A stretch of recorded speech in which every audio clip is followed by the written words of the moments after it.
Roofing and Restoration. Online at FlemingHSV.com. Welcome to the evolution of sports radio.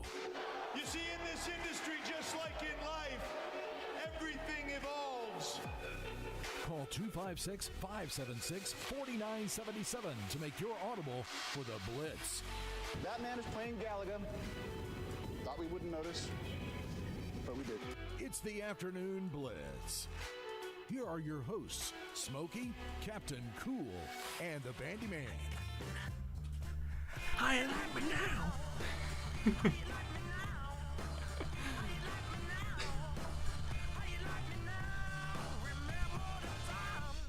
Hello and welcome into a wonky Wednesday here in no man's land. Welcome to the Afternoon Blitz on the Tennessee Valley Blitz Sports Radio Network. I'm your host, Captain Cool. Oh my goodness, it's Captain Cool. Did someone lose a grenade? Oh yeah. High energy in this Wednesday studio. Find us online at theblitzsportsradio.com, on Facebook at The Blitz Sports Radio, and on Twitter at @TheBlitz_sports. And make sure while you're at it, you guys are following us on the Twitch and the YouTubes at WZZN TV for more than just sports talk. Me and Bandi are sitting behind this desk right now. We got helmets in front of us. We got, what is it, Smash Bandicoot? Who is it? Is that his name? Crash Bandicoot. Come on now. Come on. It's not me. We've been doing this for a while. I know we have, okay? But I keep getting them mixed up with, there's Crash Bandicoot, and then there's, what's that other one? Banjo-Kazooie. Like, they're so similar in their names that, and I know that it's just like they're two little buddies hanging out and having fun, fighting crime and all that stuff. I don't know. We'll talk about it more later. Okay, Bandi? Just, jeez. Okay. If you want to join in on any of the conversations today or create an audible, you can call us at 256-576-4977.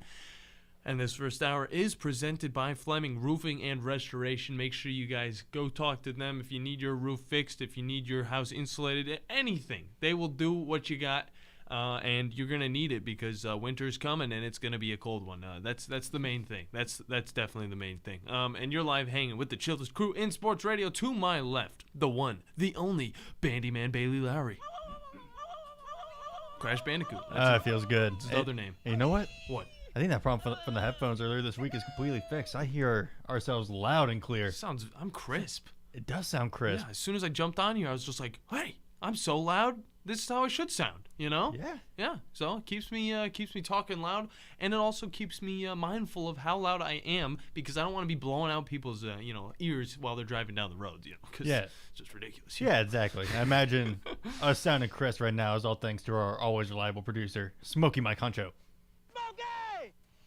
Hello, boys. Hello, Smokey. Hello. Wait. Let me check my levels. All right, my levels are good, too. Yeah, we're all good to go. Yeah, when you listen back to shows and sometimes you sound a little bit low, you're like, let's see how I can fix that a little bit. And so I was listening to yesterday's show and noticed that we were just a tad bit low broadcasting the airwaves. So I did a few minor adjustments, ready for these the only Huntsville-based mid-afternoon sports talk show here in the Tennessee Valley. Hell yeah! Woo. Let's go. But you know what? I'm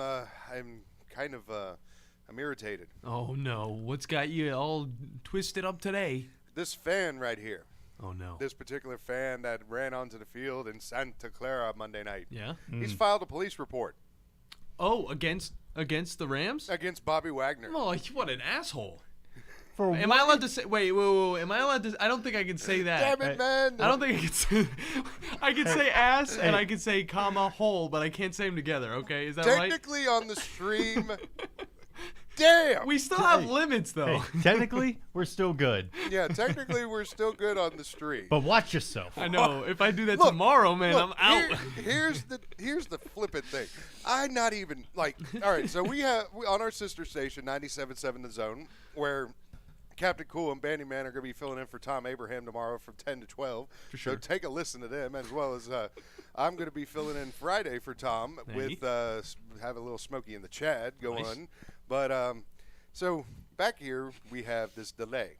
You push buttons for the delay. And when I come in, the delay's always off because it's ESPN radio overnight. We don't have any local stuff. The delay goes through ESPN. Yeah. So I come in, and right when 7 o'clock hits, when we have our morning show for the sister station, 97.7, Talking Ball, I always start the delay. Now, it's a 7-second delay, but it takes like 10 minutes for the 7 seconds to get in there, right? Geez.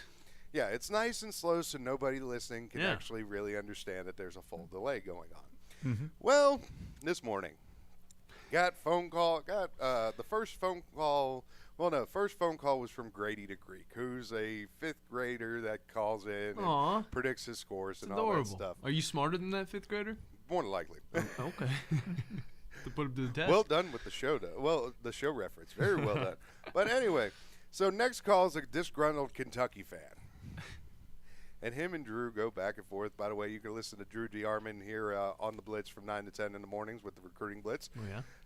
And they go back and forth, and they start arguing with each other. And not even 7 minutes into the show, he blurts out, "Poop." Oh. Boop. Yeah, poop. And so I'm looking at it, and I push. There's 4 buttons. There's a start, there's an exit, and if you hit the exit delay, it just goes back down like the start goes. So it's a slow burn of the 7 seconds. Then you got your hold, and then you got your dump. Well, I accidentally hit the hold and then hit the dump, and it was like at 2.5 seconds. So I'm like, hell. Somebody heard it over the airwaves, probably. And then you. Let's make it 2. We're not even 5 minutes into the show when you go. Look, I was quick. You came out strong today. I get it out of the way, okay? Okay, you were talking about this guy. You know, it came into my mind. I usually can say the word ass on, our stream, which is fine. But then I forgot. There's always those weird stipulations that, media has. You can't say a hole together. You can't combine the words. So anyway, I'll make sure you are correct. Your assessment of said dude is correct.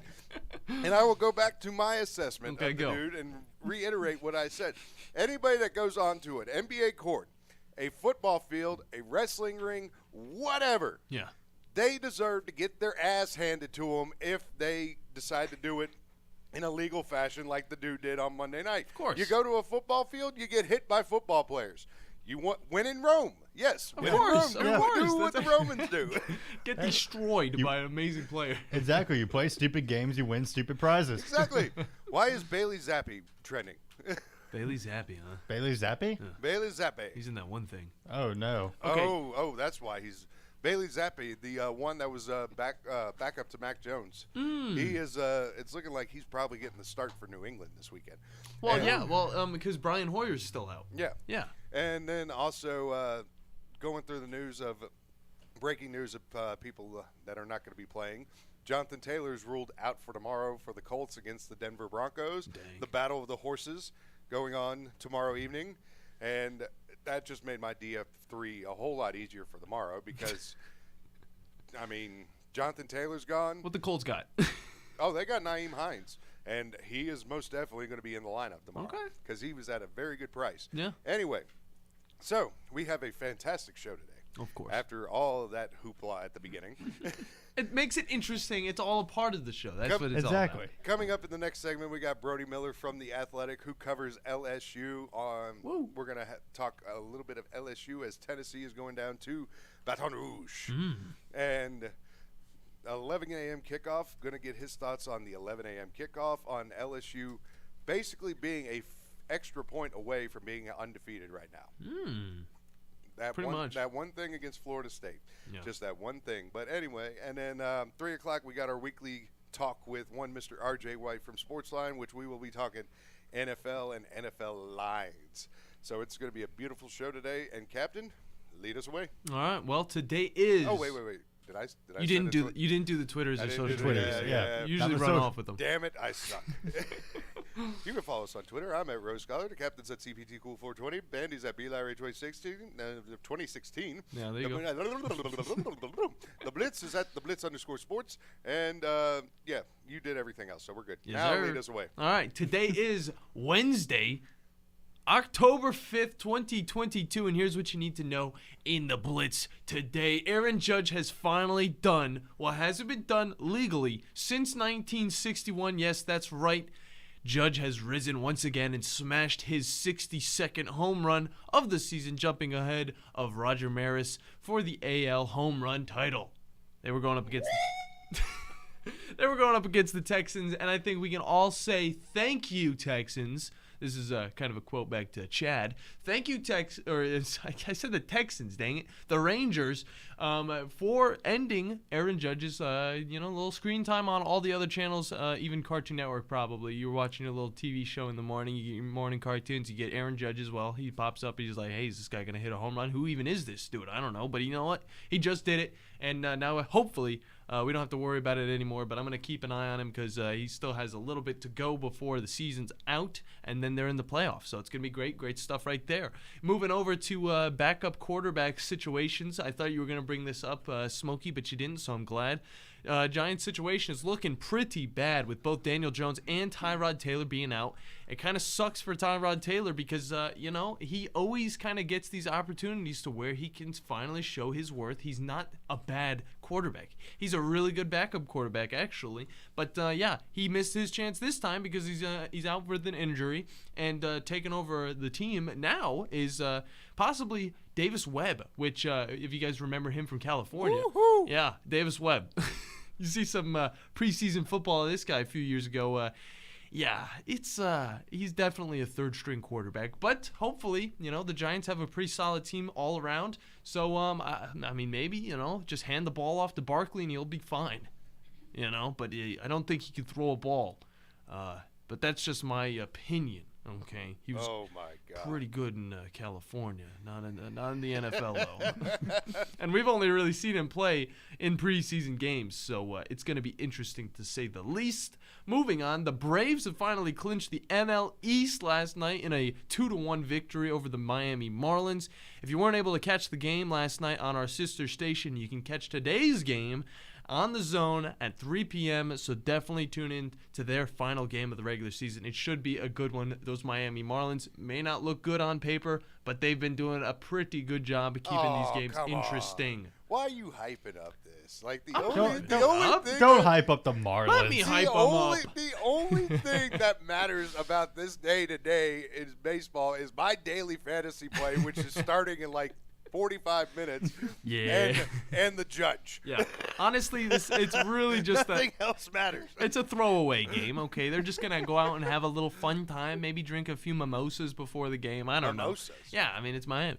Miami, they're not going anywhere. The Braves, they're going somewhere. It should be a fun game either way. Maybe the Braves will be a little less competitive just because they've already clinched the NL East. But still, though, it's worth the listen, guys. It's definitely worth the listen. So go over to our sister station, 97.7 ESPN The Zone, and have a great time with that. That'll be 3 p.m.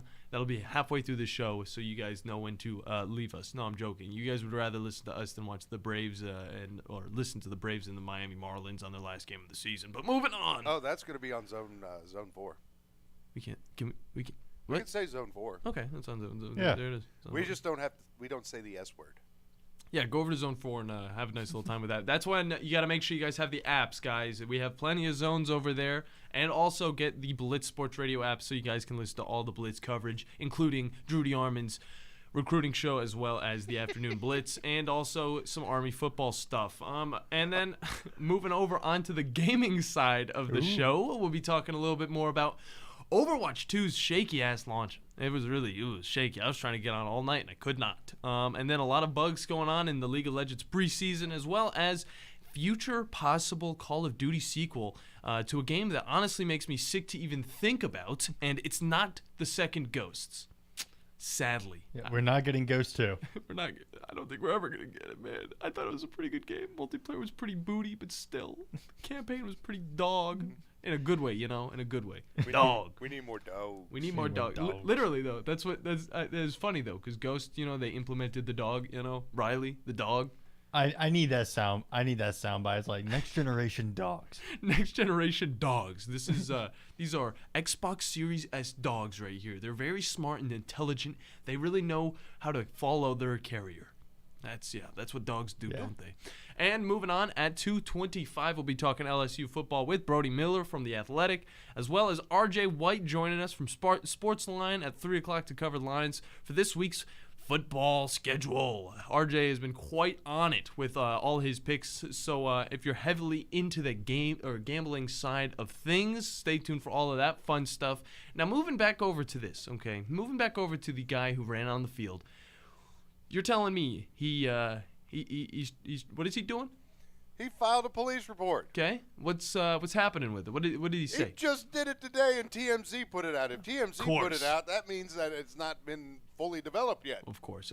We'll figure out more stuff like that. But speaking of TMZ, actually, we got another fight night in football story coming up from a 3-time Super Bowl champion after a not football game, and not an NFL football game at least, but a youth football game. Oh, no. Oh, yeah. not a youth football game. Yeah, so it got a little spicy. And Low Friday night tykes. Yeah, this will be coming up later on in the cool segment of the show. Now, guys, I got to tell you about what I was doing last night, or all of yesterday, okay? Were you trying to get Giselle? No, I actually gave up on that because I know that her DMs are probably extremely full, and I don't need her, okay? So what I'm going to be talking about right here is I was playing my PlayStation Vita yesterday. Okay, of course, I brought it into the studio. I wanted to show you guys. I was like, I was the cool kid in middle school, brings his expensive toys to school. I was like, look at this guy, he's a touchscreen. You can play Madden, all that stuff. I was playing Madden, had a little fun time. Why are you sounding like the nerd gamers from South Park? Because I'm sounding like a middle schooler who would bring his PlayStation Vita to school. That I did. It was a PSP at the time, though, because I was younger. But, I was like, you know what? I'm done playing the PS Vita. I have a PSP. Why don't I try to play this? So I turned it on. It finally turned on, okay? It wasn't turned on for me earlier, but it needed, hours worth of charging, by the way. And I finally get it turned on. The first thing I pop in that sucker is a game that I've been wanting to get for the longest time for the PSP. And it was something I wanted to get for the Game Boy a long time ago. And it was a NASCAR game because I freaking love NASCAR, okay? I really do, at least the video game side of things. New NASCAR is a little iffy, a little hit or miss, okay? But so I get this game at McKay's a few years ago, okay? It's NASCAR. That's just the name for the PSP. It's NASCAR 06, really. Okay, that's all it is. Which, if you guys played NASCAR back in the day, NASCAR 05, NASCAR 06 were probably the best NASCAR games. Okay. EA made some amazing stuff. And then, after a while, they took away multiplayer so you couldn't play split screen with your friends and stuff, and that kind of sucked, so we never really got any of the other ones. The only other NASCAR game that I really played that was recent was NASCAR The Game 2011. Which, again, wasn't that good of a game. It was decent. But talking about this one on the PSP, it really made me just I've never been so wowed by a game being played on a little system before. Because this game had more jam-packed into it than most AAA titles that come out on consoles today. Okay. Halo, you know how Halo has, multiplayer campaign. That's all you get. In this NASCAR game, on the PSP, this game from 2006...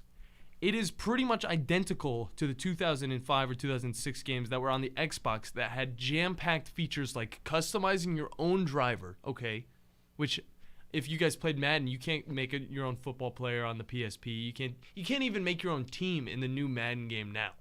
You can also change a livery on a car. You can make paint schemes different. The races are awesome. There's little dust particles that get on your camera because that's just how intense it is in NASCAR. It really makes you feel it. You can't look around the car, I don't believe, but it's okay because you have a spotter in your ear telling you exactly where the people are on the road, the course. So that's another thing that adds into it. And then there's two modes that are pretty much, it's race to the top, where you can make your own NASCAR driver. You can throw all your little face and features and all that to him and its colors and stuff. And then you can make your own car, and then you can go in and do that. And then there's also the season mode, which is just another thing you can do where you're just a random NASCAR driver driving around.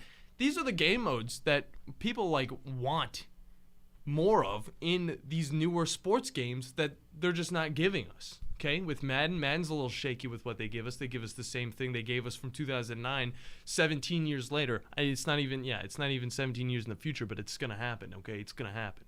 But I was just dumbfounded at all of the stuff that I saw, and it made me almost start jumping in joy because I was like, this is what gaming used to be. They used to not hide anything behind paywalls. They used to just put it all on this little thing for us.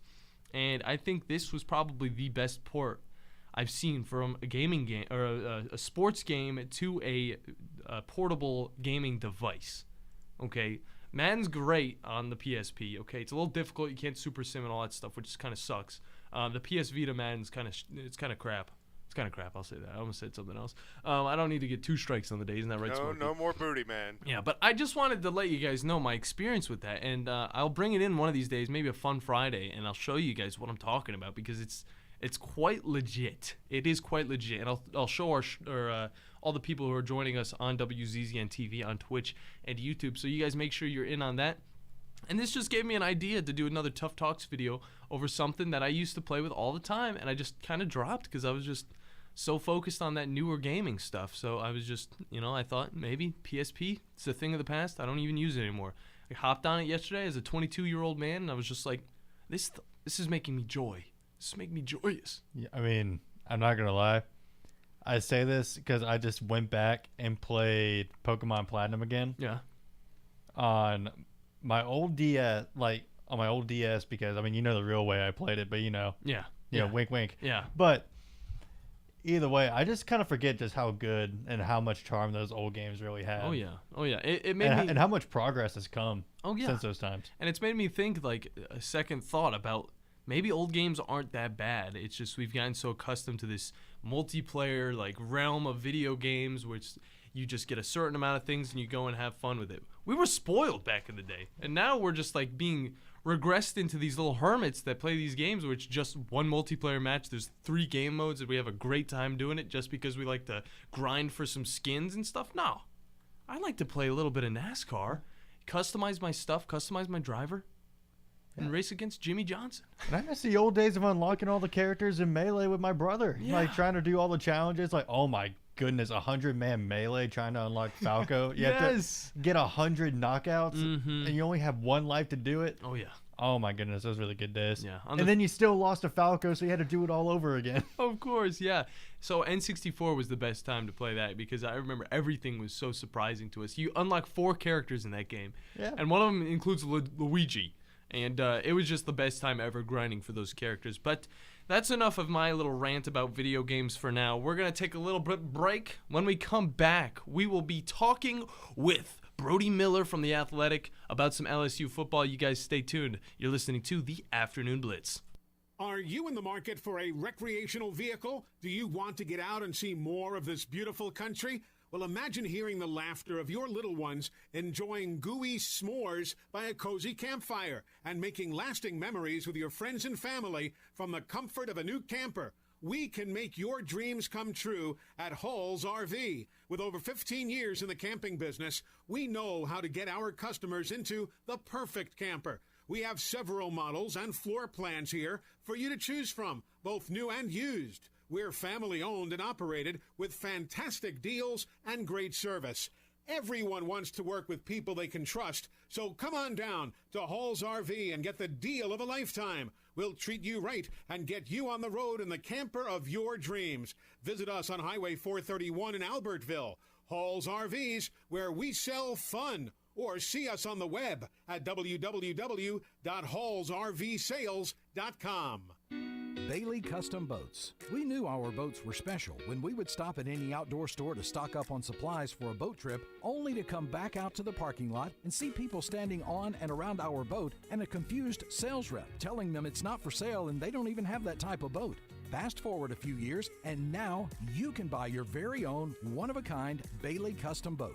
We hand-cut our wood from cypress we pull from the river in Mississippi. There's a lifetime warranty on the bill. Faster and more maneuverable like a ski boat, and better fuel mileage than any pontoon on the market. With 350 horsepower, a Bailey Custom Boat will go 0 to 60 in about 6 seconds. And our custom boats are Coast Guard approved for offshore and virtually unsinkable. We'll be showcasing our custom boats at different lakes over the next few weeks. Find out where at BaileyCustomBoats.com. On YouTube, Instagram, and TikTok. We're taking orders now for 2023 delivery from April to May. You gotta pay to play. BaileyCustomBoats.com.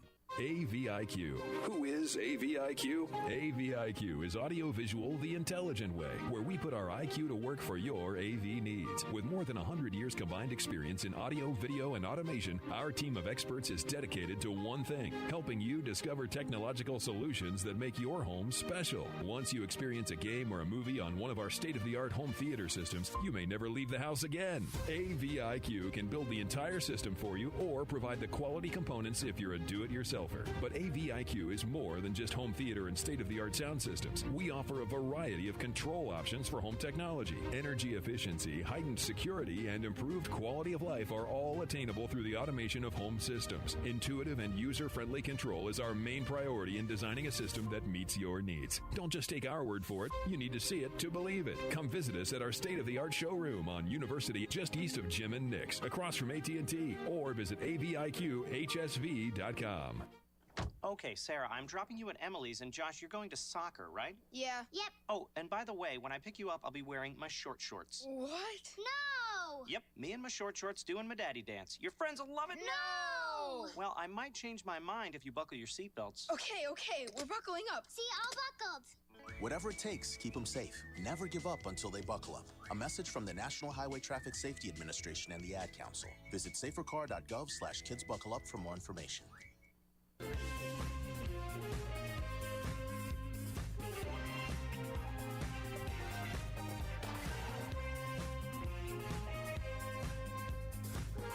And welcome back into the Afternoon Blitz right here on the Blitz Sports Radio Network. 256-576-4977 is the phone number to get into the Neighbors Wealth Management Hotline. Smokey alongside Captain Cool and the Bandi Man, taking you guys all the way up to 4 bells this here afternoon. And right now on the Neighbors Wealth Management Hotline, we got a gentleman that does a fantastic job covering LSU for The Athletic. We hadn't talked much LSU this particular year, but now as we're starting to get more heavy in the SEC play, and LSU with a big one this weekend with the Tennessee Volunteers coming to Baton Rouge for an 11 a.m. kickoff. Solid. Which, for Vol fans, they think it's a godsend. they don't want to touch anything Baton Rouge at night. No. He is one Mr. Brody Miller. Brody, afternoon, sir. How are you? I'm doing well. How are you? Can't complain at all. When you're able to talk football, it's a beautiful thing. And this weekend, LSU. Actually, first and foremost, I want to go into this. LSU is, and what amazes me is LSU is basically a missed point, extra point away from being undefeated. And with the way the offseason's gone, and with the way some of these games have gone for LSU, that just absolutely baffles me. And what has Brian Kelly done with this team that was basically a dumpster fire last year to right the ship here?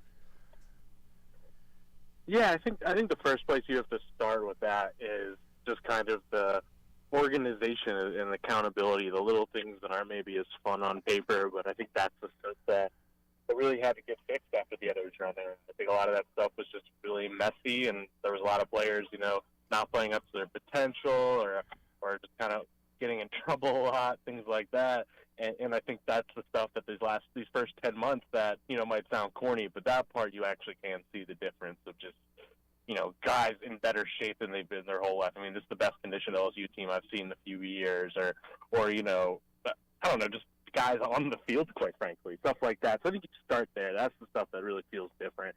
And the rest of it, yeah, I mean, I think you see a team that, maybe is a little more prepared for games, a little more focused. And, yeah, this isn't going to be a perfect team, and it's probably going to take 2 or 3 years, to your point, to really get this thing humming. And I think most fans expected somewhere around, 7 or 8 wins this year, nothing more. So, yeah, being in the place they are, 4-1, a play away from 5-0.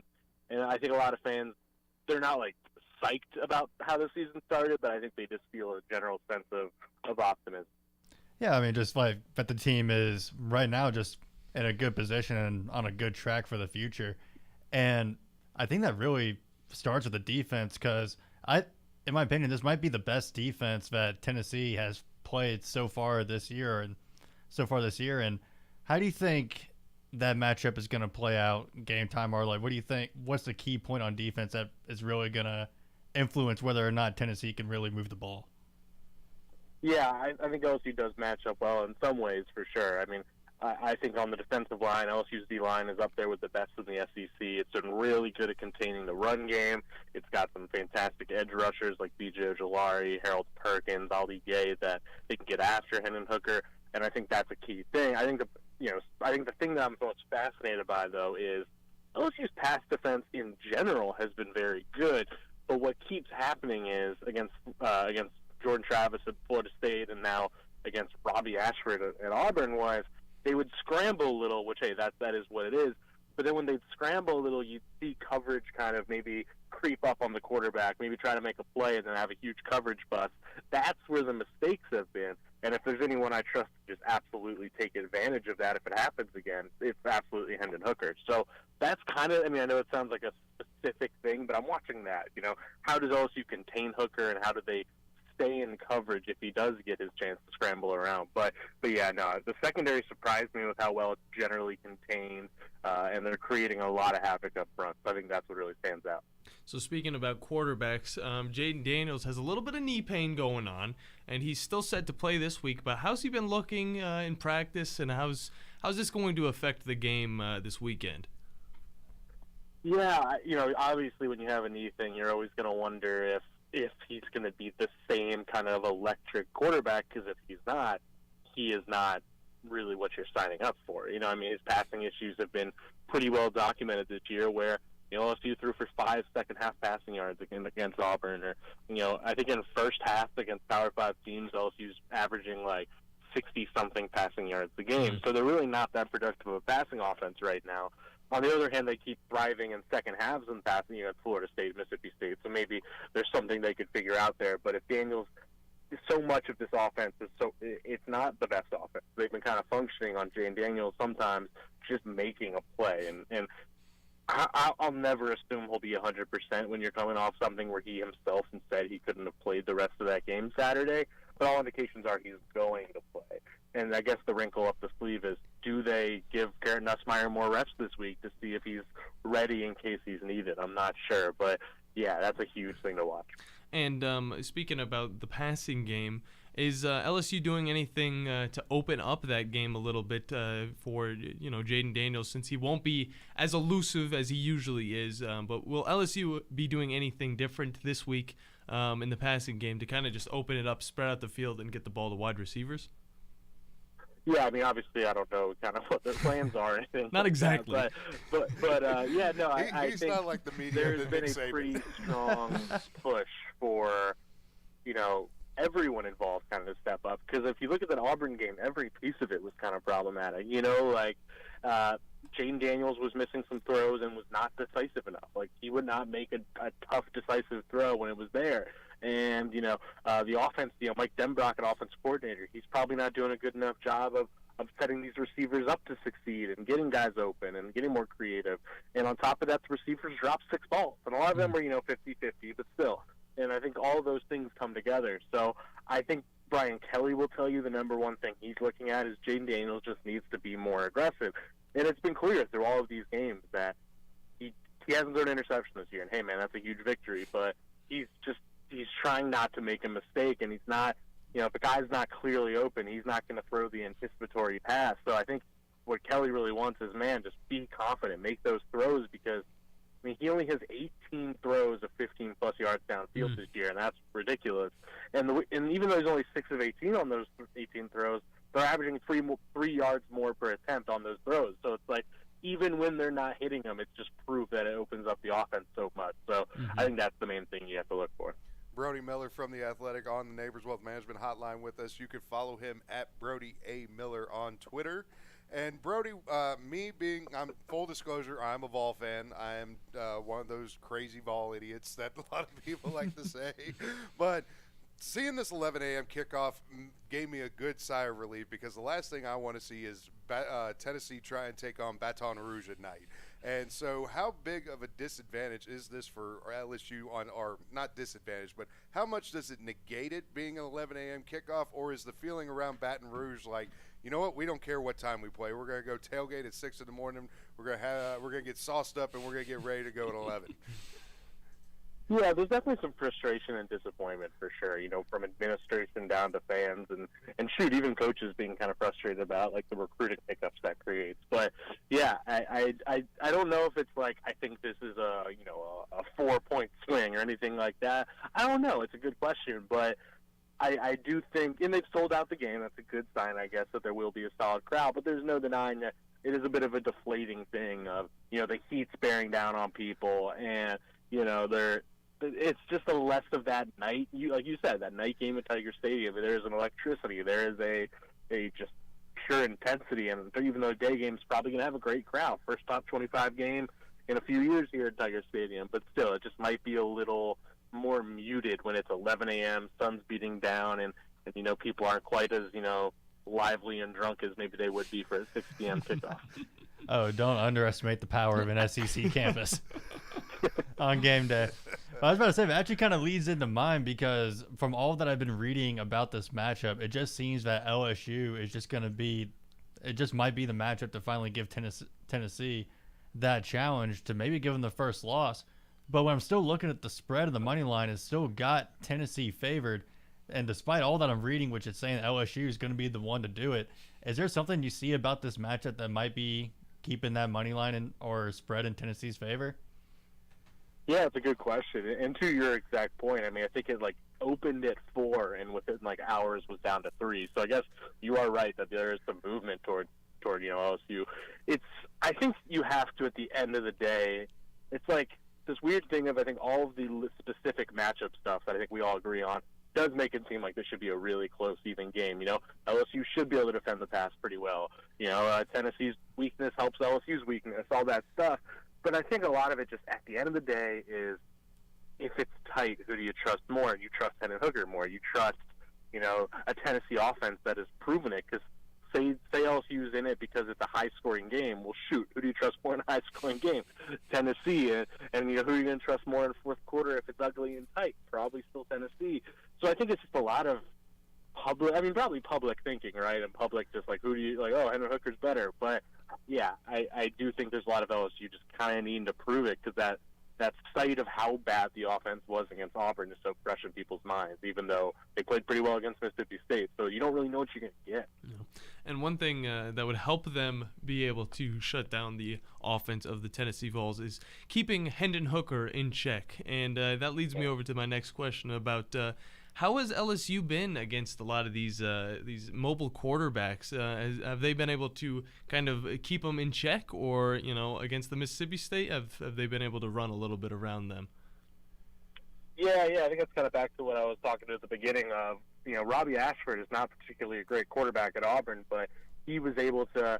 It's not that LSU couldn't contain him, but just some natural scrambling. When he'd scramble a little, you'd see, LSU got after him. I think they had 4 sacks. The pass rush played fine, but on those times where he could scramble, you saw the secondary maybe not stay to its zone, not stay where it's supposed to be, and that opened huge plays. And it's very similar to the Florida State game where, LSU had Florida State in 3rd and long, 80% of the time. The defense, as a whole, played great against him, but then 3rd and long would come, and the pass rush would get tons of pressure, but they wouldn't be able to bring Jordan Travis down. He'd scramble around and convert those 3rd downs. So, yeah, to that exact thing, if Hooker does get out, I trust Hendon Hooker to kind of make the most of it.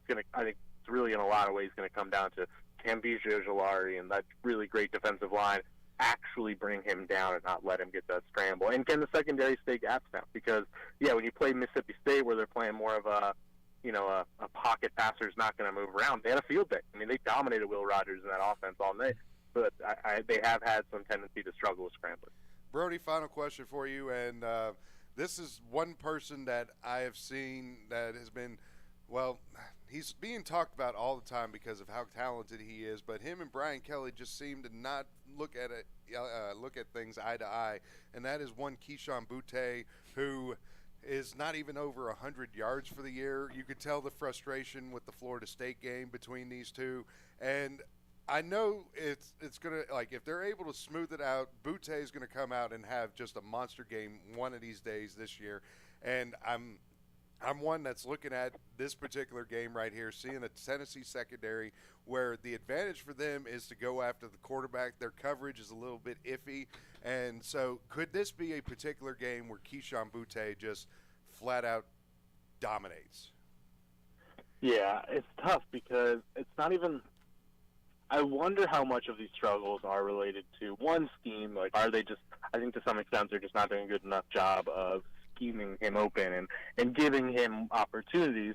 But another part of this is just, I don't think Keyshawn Boutte is any worse than he was a year ago. I think it's, like, not a great marriage with him and Jaden Daniels. And him and Jaden Daniels are good friends. They, like, it's not have a bad relationship, but Daniels isn't the guy who, when you're in a one-on-one, is going to put in the right spot and, like, just capitalize on a one-on-one downfield the way, I don't know, even Garrett Nussmeier might. And that's – I still think Jaden Daniels is absolutely the better option for them, a quarterback, because of everything he brings.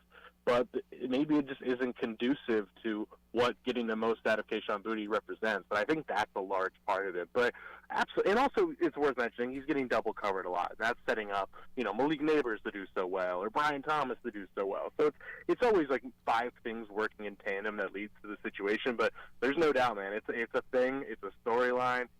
It is causing frustration. There's no doubt about it. So yes, he could absolutely capitalize on a secondary that allows explosiveness, but I also just don't know if Jaden Daniels is the quarterback to take advantage of it.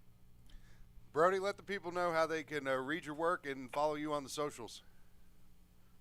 Absolutely. Follow me at Brody A. Miller on Twitter, and you can read any of my stuff at theathletic.com. Brody, much appreciate the time, sir, and when LSU and Alabama decide to clash here in a few weeks, we'll get you back on and we'll preview that game. Thanks, Brody. Thanks, Brody. See? Brody Miller at The Athletic on the Neighbors Wealth Management Hotline. We're going to pay some bills here real quick because when we come back, what's cool? With Captain Cool. I was going to say something. Oh, say something. I'm cool. You're cool? Yeah, you asked what's cool. What's cool? You're cool. Me. Yeah, you're looking at him, right? If you're on the street, you're listening to the We're trying to get out. We're trying. You're listening to the Afternoon Blitz. The Blitz has been called. In 1982, Bob Baumhauer introduced Alabama to the Buffalo Wild Wing, and quite frankly, we've never been the same. Back then, it was Wings and Things in Tuscaloosa, but now, 40 years later, after 4 name changes, Baumhauer's Victory Grill is the #1 sports-themed restaurant in the state. Bob's Alabama Hot Chicken is something that has to be tried to believe, plus the new Bam Bam Chicken and the Louisiana-style Go Fish, a whitefish over rice topped with shrimp etouffee. And Baumhauer's is fighting inflation with some new affordable favorites. Visit Baumhauer's on the South Parkway today. TOC Sports has been there for you. Now, you're probably asking yourself, what does that mean? It means for more than 20 years, Alabama's largest orthopedic group has been there providing coverage and care to more schools and student athletes in the Tennessee Valley than any other group. It means whether you are the star football player, the all-region volleyball ace, or someone who hurt their knee in a weekend pickup basketball game, TOC Sports physicians are proud to have the opportunity to care for all your orthopedic needs. It means for parents, coaches, athletes, desk jockeys, or even weekend warriors, TOC Sports physicians continue to meet and exceed the orthopedic and sports medicine needs of our community. But most importantly, during these challenging times, we're here for you now and will continue to be here. So as long as there are players on the field, games to be played, and contests to be won, the orthopedic specialist from TOC Sports will be ready to help. We don't know what the future holds, but you can count on the TOC Sports team to stay committed to you so you can stay in the game. Call 256-539-2728 today and ask to see a TOC Sports physician. Check them out online, also Facebook, Twitter, and Instagram. Are you tired of chasing a roofing contractor to show up on time or even show up at all? I'm Sam Fleming with Fleming Roofing and Restoration. Our motto at Fleming Roofing is we show up. Our goal at Fleming Roofing is to provide the reliable customer service that you deserve, and we have the resources to meet all of your roofing needs: residential, commercial, industrial, replacement, or repairs. We are manufacturer certified for roof coatings, single-ply membranes, and asphalt shingles. Whenever you need a roofing professional you can count on, call Fleming Roofing and Restoration. We are committed to finding the solution that meets your needs. We don't have quotas or heavy-handed sales tactics. Fleming Roofing, we have expert experience. We show up. Free estimates, residential, commercial, industrial, replacement, or repairs. Check us out at FlemingHSV.com. FlemingHSV.com. When you need a quick response, it's Fleming Roofing and Restoration. we show up.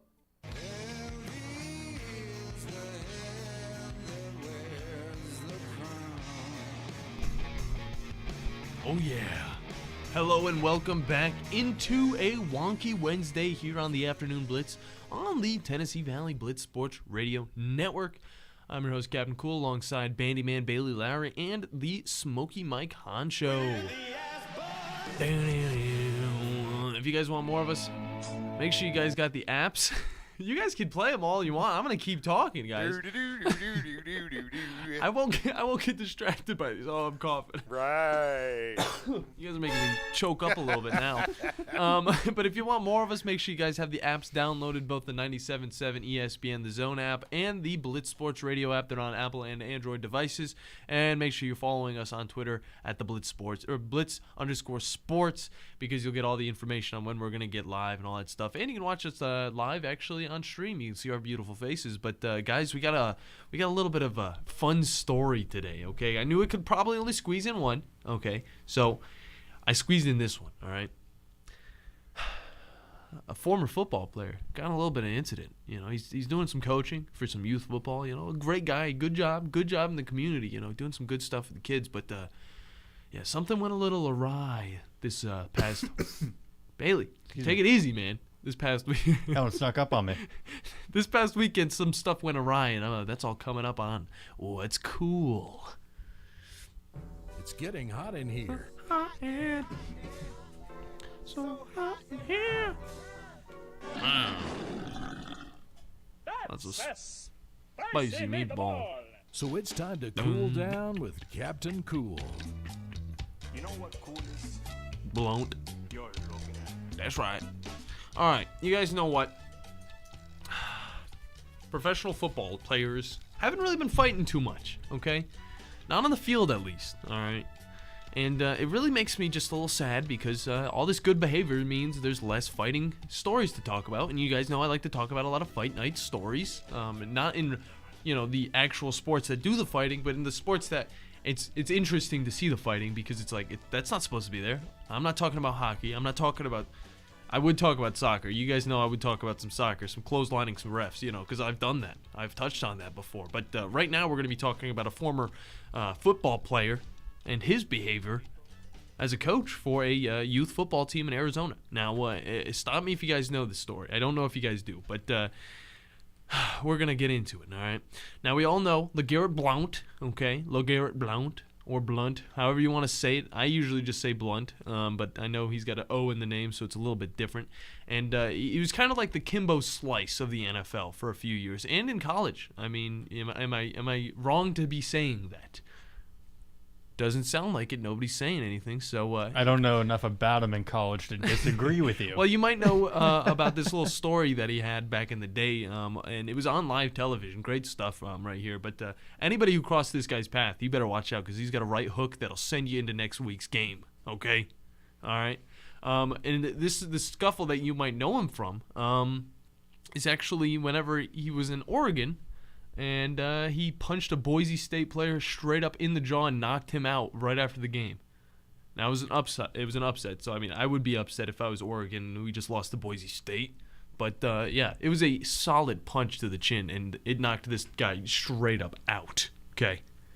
So, whenever he went to the NFL, it was more of the same stuff. He was undrafted. He went and tried out for the Titans for a little bit. Got in a few scuffles over there in Tennessee. The state that I'm be living in.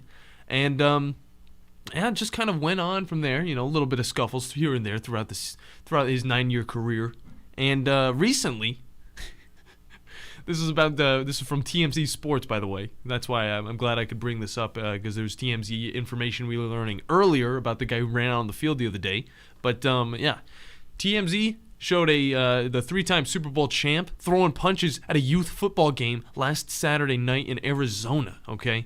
Now, police were eventually involved, and although nobody was injured and charges haven't been made as of yet, Blount already went to social media to apologize for the out-of-pocket altercation. Now, The altercation in question, because I'll give you guys a picture, all right? It was after this football game, this youth football game, okay? Now, everybody was kind of talking, dogging each other, having a good little time. It's just a bunch of adults after a football game, as they do. They talk about, pasts together, hanging out and stuff. And then, we didn't get all the conversation about what was going on, and we still don't fully know everything that was going on. But then we see this bull, known as LeGarrette Blount, running, just straight up running. And if you guys look up the video, TMZ Sports, just look that up, and it shows him just go into it just straight out. Like, he looked like he was just like tunnel vision to this one dude. He was about to go pretty crazy into his face. Okay, I'm talking about left hook, right hook, all the hooks that could probably go down. So he's a scary man, okay, LeGarrette Blount, and he's also a very good football player. So I wouldn't want this guy running at me and trying to throw some punches. And if he did, dude, it'd be fight night, and I'd probably be lights out. But he went on to social media to talk about this. He said, quote, this is what he said: "Unfortunately, the video shared," I don't know what his voice sounds like, but I'm going to say it in kind of my presidential voice, okay? "Unfortunately, the video shared does not display all of the details and events that transpired. Sorry, my words got all jumbled. Okay, still a little jumbled. Continuing on with that, he said, "Regardless of that, I take full responsibility for my part in it and for putting myself in this situation." Why are you talking I like told William you. Shatner? I gave you this. I gave you the reason why. I don't know how Why it actually do sounds. you do this to us? Fine. If I wanted to talk like how, I feel like he would probably talk. He seems like a guy that would probably talk like Marshawn Lynch. Okay, I've never heard this guy actually talk. I should have probably listened up onto an interview of him. But then he goes on to say, "I apologize to all my." I can't get the voice down, guys. I'm only here so I won't get fined. All right. Good one. He says, "I apologize to all of my players and parents, and also to the players and parents of the other team. As a leader, coach, father, and a role model, I understand my actions are unacceptable. I hope and pray for your understanding and forgiveness, and plan to continue to be a positive impact on the lives of our youth." That's how he said it. So I gotta say, we must unite. I gotta say, this guy probably did and find out who's number one.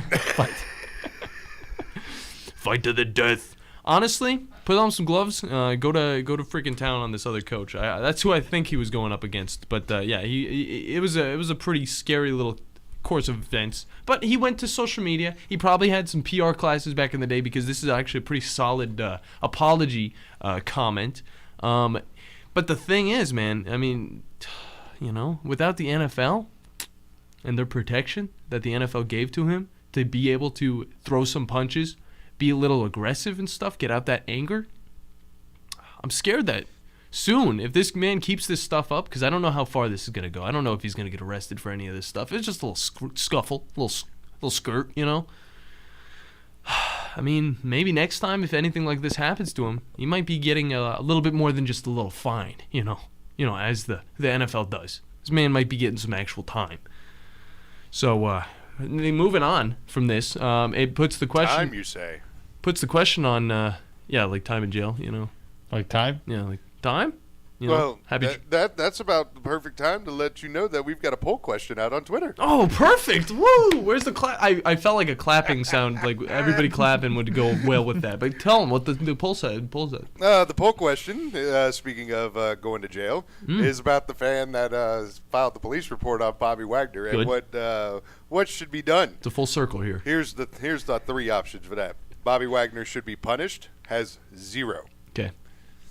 The fan should get hit again with 44%. Nice. And then the fan deserved it with 56%. I mean, there's 2 right answers there. You could go to the Blitz_sports and the question is how severe do you want the fan to take it? So I think put this man in pads, try it out again, and then we can go full speed, because he barely got touched. Oklahoma drill.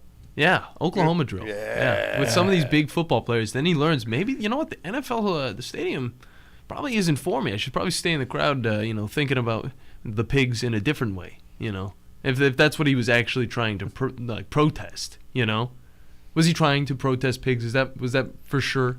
Yeah. Just pig lives? Yeah, it was pigs. Pigs. Pigs. This is the second time this has happened. I love bacon. The first person was a woman, so, I mean, nobody's going to try and tackle her, right? I'm a big fan of pork. Okay. Well, the guy got all the pork he needed after that porking hit. I like some ribs. Some ribs. Ribs. You're just going to make my mouth water after a while. I am just describing meats. What kind of ribs, Smokey? Pork ribs. Baby back. See, I'm a fan of baby back. A little bit of that Memphis barbecue on it, you know what I'm saying? Baby back. Yeah. Baby back. I can't say that more than once. I will say that, baby back. All right, but this opens up the question of when are we going to see Marshawn Lynch and LeGarrette Blount fighting? Like, I want to see them in a celebrity death match. Yeah? Tecmo Bowl? Celebrity death match? Oh, Smokey. Not Tecmo Bowl. Tecmo Bowl is you know what Tecmo Bowl sounds like? Punch Out. Oh yeah, that's right. That's perfect. You should have played this before the segment started, but I didn't cue it up. So but yeah, no, I would like to see some of these football players get into the ring and fight it out, because I mean they're retired now. Why not just give them a little extra money to just punch each other in the face, give each other even more concussions and all that stuff. But now this opens up the polls to you guys. Okay, we got a little bit of time left. Bandi, do you have any cool things you want to throw into this little tub? Well, there's a little cool thing. Ooh. One of my favorite horror games is getting remade. Yeah. And it's coming out in January. Spooky season. Spooky season. Well, it's coming out not spooky season. Well, yeah, it's coming out in New Year's season. Yeah, they missed the ball on that one. Music hits in 20, by the way. That's fine. Hey, that's fine. But Dead Space getting a remake, I can't really talk about it on the play-by-play very much. Yeah? Play it. Oh, play it. I remember. Like I said, play the original too if you haven't yet. Oh, yeah. I remember seeing it in the Game Informer magazines way back in middle school, and I was like, this game? Never going to play it. Played it on my Kindle Fire HD in the dark, away from my brothers, because I was just like, they were playing video games in front of me. I was playing on that thing, and it was terrifying. Yep. I played it at my cousin's house for the first time. Terrified me as a kid. Yeah, see? We're not so different. Immediately got me invested, though. Boom. All right. Coming up in the next hour, the hour that is presented by Woody Anderson Ford. We got a lot to talk about, guys, and it's all going to start with R.J. White and his predictions on what's going to go on this week in NFL football. That's all coming up on the Afternoon Blitz.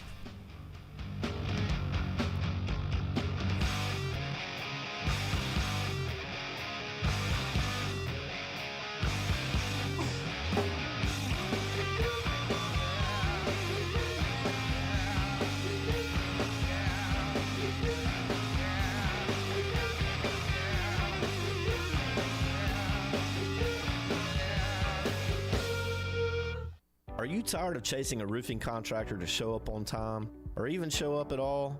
I'm Sam Fleming with Fleming Roofing and Restoration. Our motto at Fleming Roofing is we show up. Our goal at Fleming Roofing is to provide the reliable customer service that you deserve, and we have the resources to meet all of your roofing needs: residential, commercial, industrial, replacement, or repairs. We are manufacturer certified for roof coatings, single-ply membranes, and asphalt shingles. Whenever you need a roofing professional you can count on, call Fleming Roofing and Restoration.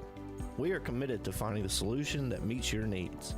We don't have quotas or heavy-handed sales tactics. Fleming Roofing, we have expert experience. We show up. Free estimates, residential, commercial, industrial, replacement, or repairs. Check us out at FlemingHSV.com. FlemingHSV.com. When you need a quick response, it's Fleming Roofing and Restoration. We show up. This is Wes Neighbors with Philip with Eagle Insulation, and we have an announcement to make. Yes, Wes, we are now Eagle Masonry and Insulation. Still a place to call for your insulation needs, but now we offer masonry services. What kind of masonry projects can you handle? Wes, no job is too big, no job is too small. We can do renovations, new construction, outdoor fireplaces, fire pits, brick landscape borders. Well, when you came out to my house, you did both the insulation and masonry at the same time. You guys did rock for me, you did brick for me, and you insulated my house. That's usually done at the same time that you're building a house. Absolutely. It really capitalizes on two services you need at the same time, and you can get one company to handle both of those. Philip with Eagle Insulation will come out, do your installation. He'll do your masonry. They do a great job. They guarantee your work. Check out more online at insulatedwitheagle.com. and schedule your free examination today. 256-755-1556. Thanks, Wes. Tom Abraham here for my friend Brian Hamaker and his team at North Alabama Mortgage. Look, buying a home is the biggest purchase you will make in your life, and it can be a bit intimidating, so you want people that can help walk you through the mortgage process and get you the best deal possible. That's what North Alabama Mortgage does, and they do it in Alabama, Tennessee, and Florida, from first-time purchases to refis, conventional, VA, FHA, and USDA loans. They have the solution at North Alabama Mortgage. Visit NorthAlabamaMortgage.com to learn more. That's NorthAlabamaMortgage.com. This is Wes Neighbors with Philip with Eagle Insulation, and we have an announcement to make. Yes, Wes, we are now Eagle Masonry and Insulation. Still a place to call for your installation needs, but now we offer masonry services. What kind of masonry projects can you handle? Wes, no job is too big, no job is too small. We can do renovations, new construction, outdoor fireplaces, fire pits, brick landscape borders. Well, when you came out to my house, you did both the insulation and masonry at the same time. You guys did rock for me, you did brick for me. This hour of The Blitz is brought to you by Fleming Roofing and Restoration. Online at FlemingHSV.com. Welcome to the evolution of sports radio. You see, in this industry, just like in life, everything evolves. Call 256-576-4977 to make your audible for The Blitz. That man is playing Galaga. Thought we wouldn't notice, but we did. It's the Afternoon Blitz. Here are your hosts, Smokey, Captain Cool, and the Bandi Man.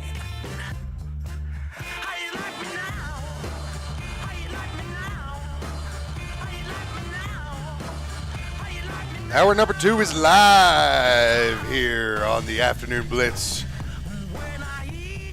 On the Blitz Sports Radio Network right here. 256-576-4977 is the phone number to get in. Smokey, alongside Captain Cool and the Bandi Man, taking you all the way up till 4 o'clock this afternoon. You can follow us on Twitter. I'm at Rose Scholar. The captain's at CPT Cool 420. Bandi is at B Larry 2016. The station is at the Blitz _sports. And right now on the Neighbors Wealth Management Hotline, a guy that does a fantastic job with lines in the NFL.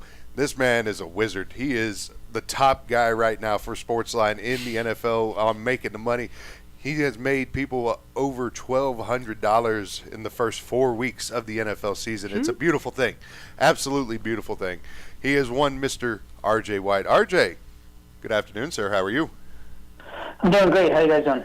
Oh, I can't complain at all. I'm a little flabbergasted by this fan that decided to file a police report against Bobby Wagner, because for me, I'm one that thinks that a fan, if he decides to go on a field or go on a basketball court or go inside a wrestling ring, he deserves whatever they get. Exactly. Anyway, so you got, speaking of the wrestling, and a nice wrestling reference when you filled in for doing these teasers, and this teaser article that you've got going on Sportsline that just dropped right before our show started this afternoon is a great read right here. And just for the people who don't understand or haven't even heard the term, what exactly is a teaser? So in teasers, the way it works is that the books give you a determined amount of points. The most typical one in the NFL is 6 points, and you get to move any line, either spread or total, 6 points in one direction and take the side you want. So obviously, if you like a, let's say, 8-point favorite, you can move it down 6 points and play it as a 2-point favorite. Now the catch is you have to pick two and play them at the same time to get minus 120, which is close to what a typical bet is. And they both have to win for you to cash your bet. If they push, you lose your bet. So we'd say don't tease teams that are minus 9 down, because then it lands on that key number of 3, which comes in a lot more often than others. Because if that pushes, you're going to lose your 2-team teaser in that sense. So, but what you're doing is you're looking for those certain plays, those plus 2.5s, plus 2s, minus 7.5s, minus 8s, in those kind of range. You can tease it through 3 and 7. Find 2 teams like that you like, and then if they both hit that advantageous teaser number, you're going to cash your bet. Now, just to give, speaking of teasing, we'll just give the people a little bit of a tease of what you got as your big tease for the week, which I think is an absolute fantastic setup. But these London games, these London games are often rather tricky to try and figure out, especially when you got a situation like the New York Giants have with Daniel Jones possibly missing the game. Tyrod Taylor's out with a concussion. So we might be looking at a third-string quarterback right now for the New York Football Giants going against the Green Bay Packers, who hadn't looked anything like Green Bay has in the Aaron Rodgers era. It looks like the loss of Devontae Adams as well as Valdez-Scantling really has shown this Packers offense to be not as good as the previous years. And so with this game being in London, how did you come to figure out on working this teaser with the Green Bay Packers? Right. So we saw how Green Bay looked offensively. That was against a pretty good Pats defense. If you're worried about them covering the big number 8 because it's an international game, you don't know what happens in those games, you tease it down. You go through the key numbers of 7, 6, 4, and 3, and 3 and 7 are the 2 big ones, and then you get it down to -2. So now all Green Bay has to do is win by a field goal, and I win that leg of the teaser. If I catch the other leg as well, then it's a winning bet for me. So that's why I wanted to do that. The look ahead in that line in that game was 7.5. Green Bay favored by 7.5. That's before any of the quarterback injuries. So with Daniel Jones, the market expected last week that this line would be a 7.5-point line. Now it's an 8-point line. So I think the only way this game is going is up. If Daniel Jones is ruled out, if Tyrod Taylor is ruled out, if Davis Webb's the quarterback, this game should get north of 10. So you get an even better number if you tease it now to the -2 and it ends up being 11, 10.5, whatever it ends up being. It's kind of good because I wanted to talk a little bit about your power rankings, actually, because you had New York listed at the very, very bottom. And I was wondering, is that just purely due to Webb starting at quarterback? Because I don't know, I feel like even with Saquon Barkley, I don't know if they're still the worst team in the league, but I mean, that's just my opinion. I just kind of wanted your take on it. Right. It's purely projection of this week with the third-string quarterback. If it ends up being the third-string quarterback, I don't really have any confidence in that offense if Davis Webb is playing. We saw how the Giants looked last year when they had to play second, third-string quarterbacks at the end of the year. They could not do anything offensively. Now they have a much better offensive coach in place, so I'm not as worried in that sense.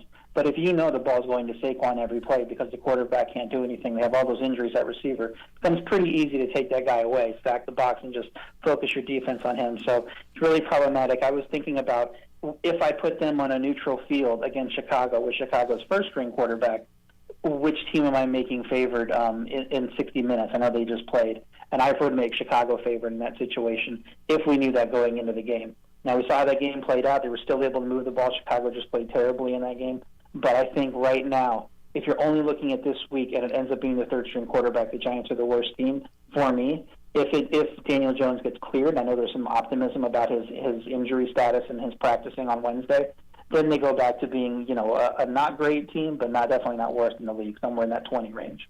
All right. There's also a great reminder for me to set Green Bay as my defense this week in fantasy. Yeah, that would be a good one. I mean, anybody that plays Chicago is a good one. I have the Vikings carried over from last week in some leagues because I was eyeing the schedule and seeing who would I want the week after, if I could survive this week. So I took the Vikings, take them against Andy Dalton last week, and now I get to use them against Chicago this week. Yeah, and sticking on the subject of backup quarterbacks, Miami is yet another team that you had a little higher, and now they're at 0. They're straight up just an average team with the loss of Tua Tagovailoa. And I want your thoughts on Teddy Bridgewater and how he can lead this offense to maybe a surprising victory this weekend, or maybe just how he plays and how much of a difference he makes on this the Dolphins team. Right, so I dropped the Dolphins 4 points in my power ratings when you go from Tua to Teddy. I think that's a little bit steeper drop than what the market would tell you. The look ahead on that line was Dolphins -6 before the injury, and now it's down to -3, and I believe it's looking to get bet up, so it might end up being 3.5. So the market is really judging the drop from Tua to Teddy to be 2.5, 3 points. I think it's a little more. I think we're doing Tua a disservice saying that that the gap is that small. I know Teddy is a veteran. He's played in plenty of places. He should come in and execute the offense fine. You think about that offense, it's all about getting guys open in space. and making good decisions. I think Tua is probably elite level decision making process just based on how he came out as a prospect. He doesn't have all the tools, he doesn't have the biggest arm, but that he's an elite level at doing that. And I'm not sure Teddy matches up to that completely. It might not matter if the Jets defense just plays so poorly that Teddy can make those easy decisions as well. I just think putting them at even, at 0, considering the Dolphins' defense isn't playing as well as I thought they should be playing anyway, made sense to me to drop them down 4 points. Yeah. When you put them at 0 and then you compare them to the rating I have for the Jets, I project that line to be Dolphins -2. So if the line does get over 3 at 3.5, I think there's a decent value on the Jets. But not knowing what we're getting out of Teddy, I'm not rushing to play it either way. It's probably just going to be a stay-away game for me. All right. One of the cool things, like I really like when you talk about your process and when rating these games. But one thing I want to know, what was the toughest game for you to get to predict this week for the NFL? So this week, I mean, if you're just checking in terms of spreads, it's really that Buffalo-Pittsburgh game. I think we all kind of expect Buffalo's going to win pretty easily. But 14 points is a lot of points. And the Buffalo offense just hasn't been playing great, especially last week. And the week before, they were kind of okay. The defense dealing with a lot of injuries, although they've showed up and played well. I think they're going to win that game pretty handily. I just don't know if they're going to cover 14 or if they're going to need to. If Kenny Pickett doesn't show up and able to move the ball consistently, in his first start on the road against one of the best teams in the league. So if Pittsburgh's only scoring 7 points, 10 points in the game, what's the impetus for Buffalo to keep turning it on and cranking it out and throwing all their best plays out in the second half to go up to 31, 34, 37? So that could be a little lower scoring game than people think. I like taking the Pittsburgh team total under 16.5 in that game because I just don't see how they get to 17 points against this defense. And then I think Buffalo might match that effort, and you might see something like a 24-10 game that could go either way, at the very end of the game. So that's why I didn't really like playing the 14. I think 14 is actually spot on based on my ratings where the game should be. I'm not looking to play it either way in terms of the spread. No. And another game that I'm pretty interested in, which I'm always pretty much interested in anything the Browns are involved with, but the Chargers and the Browns, which this year the Chargers get to go and play in Cleveland instead of last year whenever the Browns had to go to the Chargers home, and it was a very high-scoring game. It was a lot closer than a lot of people would expect. And this year, I mean, the Browns are a plus, half a point favorite or underdog. And at least compared to you, we're on your list. And I just want to know what we can really expect from this game. And will it be the same high-scoring game as it was last year, or what has changed to make it not be that way? I think it could be. The Chargers' offense looked good last week. We know Herbert's dealing with those injury issues. He didn't have his full complement of receivers with Keenan Allen out. Didn't matter against Houston. Might matter against a better defense like Cleveland, especially if they could get Myles Garrett back. I believe he was in the building today, might be practicing today. So we'll see how they look and if they're able to get their best pass rusher back. So maybe that helps. The thing about the Chargers is they don't run the ball at all. They're 32nd in running the ball in yards per play. And that's not if Cleveland can just focus on one thing you do, the one thing you do well, and take that away, I think they can have some success. I think Cleveland can have some success because the Chargers' rush defense is also very bad. I think it's 31st in yards per play. So we know that the Browns want to go out and run the ball. They have 170 plus rush yards in every single game, and the Chargers have shown they can't stop the run at all. So I think Cleveland will be able to do what they want to offensively. I don't know if the Chargers will. That's why this line of 3 never made sense to me. In my ratings, I think these teams are a lot closer, considering all the injuries around the Chargers, not just to Herbert, but to everybody else on the team. Bosa getting hurt. It seems like they lose 1 or 2 guys to significant injuries every single week. I think these teams are closer together, and that and in my power ratings, the Browns would be a half-point favorite, as you said, rather than in the market, the Chargers were 3 points favorite. So that was one of my favorite games to play this week, is taking the Browns when it's at 3, because I think it's going to come down. Yeah, it will just come down to if the Browns are smart enough to actually just run the ball instead of try to add in some willy-nilly stuff. And Jacoby Brissett he just does not throw it down the field. But that's my personal little aggression towards that team. Yeah, and Brissett, I mean, he's had some games where he does throw it downfield. I didn't expect much about Brissett coming into the year. That's why I played the Browns under 8.5 wins because I thought that they would struggle with him on offense. But he actually looked pretty good. And some of them were easy matchups throwing downfield. But, I mean, he looked really good against the Jets and some of these defenses that I didn't expect him to look like a capable quarterback. He looked like a legitimate starter in the league. And so that kind of took me by surprise and shocked me a little bit. I had to adjust the Browns up because of his performance. Now, then you look at this game last week, it all kind of fell apart. He's obviously going to be inconsistent and not be able to be that quarterback every week. But he does have that gear in him. So, again, the right matchups, I think he can succeed. RJ White, Sports Line on the Neighbors Wealth Management Hotline with us. And RJ, I saw something that just popped up on your page over there on Sports Line with a survivor pool strategy. And I like to talk about daily fantasy each and every day. I put out three of my top daily fantasy players, and with MLB being pretty much done before the end of the show, almost like all the plays that we could be able to do, one thing I was going to bring up is a survivor pool. So I wanted to talk with you because you've got this survivor pool strategy going on right here and your main thing is right now resisting the Buffalo Bills urge, which I'm looking at it, and there's only two teams that I can see, and I'm like, all right, these are lead pipe locks right here, and it's the Bills and the Chiefs. And what other teams should I be looking around for to possibly start this survivor play, because this is more of a midseason pool start right here? Right, so in these bigger pools, you have to be cognizant about playing the whole year. You know, I'm in the DraftKings pool, which is 13,000 people. You're not going to win that by yourself. It's going to be split at the end of the year, so you just got to make it for the whole year. You got to plan out, as I did in my article before the season, planning out every week, when do I want to use certain teams. And the reason I say resist the urge with the Bills is because there's a week later in the season where there's only one other good matchup to use. It's the Cowboys at home against the Texans. You're thinking, okay, I'll just use that one. Well, then you rewind back to, I believe it's week 8. The Cowboys are at home against the Bears, and there's no other good matchups to use. So it's just plotting out these teams, seeing where the weak points are of the schedule and where you're going to want these teams. And that's why I'm resisting using the Bills this week, because there are plenty of options this week. There are the Bucks that are 8.5-point favorites, and I think they'll win comfortably. You mentioned the Chiefs. There's the Jaguars, who are actually one of my top options, because I don't see a lot of places to use the Jaguars. Home against the Texans is going to be their best matchup of the year. I don't think the fumbling issues that Trevor Lawrence had last year are indicative or a repeatable kind of a thing. He's going to regress to the mean there. But I think the Jaguars are probably going to handle their business in that game, and I like to use them there, being able to save Tampa Bay to use them next week when they're at Pittsburgh. And there's not a lot of good options, especially if you're somebody that's used the Rams and the Packers like I did. I used the Rams in week 2. In that win they had over, I believe it was Atlanta maybe in that game, or I can't remember who, but they were favored by double digits in that game, and they won. And then I used the Packers last week when they were playing, supposedly playing Brian Hoyer, then it ended up being Bailey Zappi. So it's just kind of planning for the future, making sure you know when you're using these teams. So I think the Jaguars are my best option. I think the Buccaneers are a second option if you're more comfortable next week with using a team like San Francisco at Atlanta, Baltimore at the Giants. I don't know that I want to say Baltimore, and I don't know that I want to use San Francisco in that matchup in their second straight road game on the East Coast. So that's kind of why I'm looking to use the Jaguars right here over teams like Buccaneers, Vikings, Chiefs, and the Bills. And one thing, I just want to take one last visit to your power rankings, because I see you got Buffalo and Kansas City listed at 1 and 2 and Philly at 3, but there's a pretty big gap between 2 and 3, a 3-point difference and just team overall.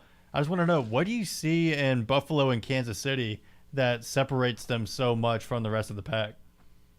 Well, Philly's been great this year, and it's hard to argue with what they're doing, and it's very high on them when they made the offseason moves they made, even right before the season, bringing in C.J. Gardner-Johnson at safety, shoring up a position of need for them.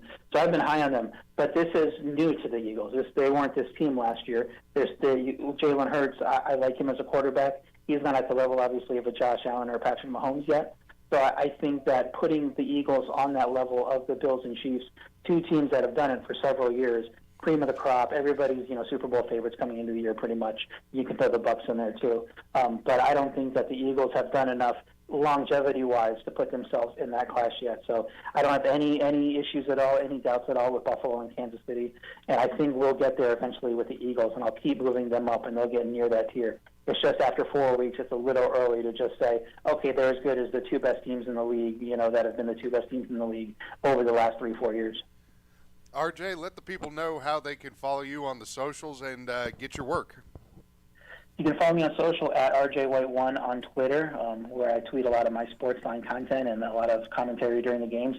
You can also sign up for Sportsline.com. Use promo code WHITE to get your first month of full access for $1. Here you get all my picks when I make them, so you can make them at the same time and get the advantageous numbers I get in the market. Looking at my 5 picks that are already in there this week, we're looking at things like Tampa Bay -8. That's gone up to 8.5. I think it's going to keep going up. We're looking at Cleveland +3. That's gone down to 2.5. I'm looking at in the market right now. So you're getting these numbers at the right time as well. So it's not just who you bet on, it's when you bet on. Because if you're betting these on Sunday morning after the market's moved and you're losing a point of value, you're probably not going to come out as well as the rest of us in the long term. RJ, much appreciate the time this week, sir, and we'll talk to you again next week. Thank you. Good luck. Thank you, RJ. RJ White on the Neighbors Wealth Management Hotline right there. Always good stuff. I know, it really is. You know, you two were such novices about the gambling world when we first started the show, and now it's like you guys are actually starting to learn some stuff, and you guys might actually do it better too. I appreciate it. I was gonna bring up the whole the Tom Brady and Giselle thing to see if that was a human aspect that would affect Tom Brady in these games upcoming, but I'll save that for another day. Save it for another day, most definitely. But anyway, we're going to take a quick commercial break. We might talk about Ho You Fat or... Oh, yeah, Ho You Fat. Yeah, Ho sorry. You Fat, yeah. I was about to get offended for a second. Yeah, well, yeah, because I was looking right at you when I said Ho You Fat. Well, but also, we're... it's play-by-play time. Ooh. So Bandi's going to give us a whole lot of stuff. What is going on with Overwatch 2 and how much fun are people having with the game? You're going to find out next. You're listening to the Afternoon Blitz. I'm here with Stan McDonald of the Stanton Law Firm. Stan, I guess you are the Stanton in the law firm. Yes, Wes, that's me, and we started the Stanton Law Firm so that myself and 4 other attorneys with me can help clients litigate, negotiate, and creatively solve legal and real estate problems. Now, Stan, you grew up on a family farm in this area and have made a name closing on houses and land with your closing company, Jacob Title. I grew up on a farm which used to be in the country. That, plus having closed on so many homes and farms, one of my colleagues started referring to me as a classic dirt lawyer. Now, I didn't know how to take that at first, that tag, but I realized that's exactly what I do and what I am. And I know the attorneys at Stanton Law Firm are regular listeners, and we plan to have you on periodically. You and I have seen have impacted this community. Stay tuned, and you may hear about friends like Steve Booker, Clarence Johnson, Thomas Boyd, and even a few of those offensive line hogs like Hoss Johnson, and maybe you remember some other of those guys too. I remember Clarence Johnson. He beat us one year. He was unbelievable. No representation is made that the quality of legal services to be performed is greater than the quality of legal services performed by other lawyers. With us today, Dr. Tracy Lowry of Best Vein Care of Huntsville. When we evaluate a patient and they indeed have significant venous disease, most third-party payers, private insurance, Medicare, require us to treat every patient conservatively at least 90 days. Conservative treatment includes increasing ambulation, elevation of the legs, and the wearing of compression stockings. It's very common for folks to come see us in March or April wanting to have their veins fixed before they go into swimsuits starting in June. When we see someone in March or April, they're going to require at least 90 days of conservative treatment before we can even go to the insurance carrier to get permission to treat their veins. So if you think you have a venous problem, now is the time to come in and get a free screening so we can determine whether or not you need something evaluated. If you have a vein problem or you think you may have a vein problem, now's the time to contact us at bestveincarehuntsville.com. Are you tired of chasing a roofing contractor to show up on time or even show up at all? I'm Sam Fleming with Fleming Roofing and Restoration. Our motto at Fleming Roofing is we show up. Our goal at Fleming Roofing is to provide the reliable customer service that you deserve, and we have the resources to meet all of your roofing needs: residential, commercial, industrial, replacement or repairs. We are manufacturer certified for roof coatings, single-ply membranes, and asphalt shingles. Whenever you need a roofing professional you can count on, call Fleming Roofing and Restoration. We are committed to finding the solution that meets your needs. We don't have quotas or heavy-handed sales tactics. Fleming Roofing, we have expert experience. We show up. Free estimates, residential, commercial, industrial, replacement or repairs. Check us out at FlemingHSV.com. FlemingHSV.com. When you need a quick response, it's Fleming Roofing and Restoration. We show up. Look out in the street there. You know what you don't see? My car, because I had to sell it to pay the lawyer I hired when I got busted for drunk driving. Know what else you don't see? My girlfriend, who decided that a guy with no car and no license and no money was no fun. And hey, you know what else you don't see? You don't see me leaving for work in the morning, because I missed so much time with court and everything that I got fired. Drive sober or get pulled over. Paid for by the National Highway Traffic Safety Administration.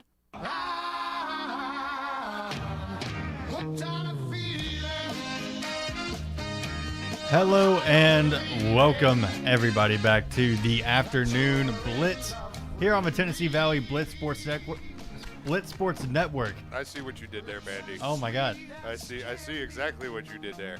No, I was thinking too far ahead because I was about to say this hour is also brought to you by Woody Anderson Ford. It is brought to you by Woody Anderson Ford. Hey-o. But no. You know what he did, don't you? Well, I didn't exactly get my headset on, so I couldn't hear him. What did he say? Well, you know what I did? Yeah, I know what you did. Did he try to say the Tennessee Valley Blitz Sports Radio Network before the No. afternoon Blitz? No. What did I try to do? He opened it up with hello and welcome. Yeah. Oh, yeah, like it's like I do every time. Did he not say welcome back? No, he didn't say welcome back. He said hello and welcome. Well, I guess it's a new show, everybody. So he's trying to be like the captain. He's trying to be cool.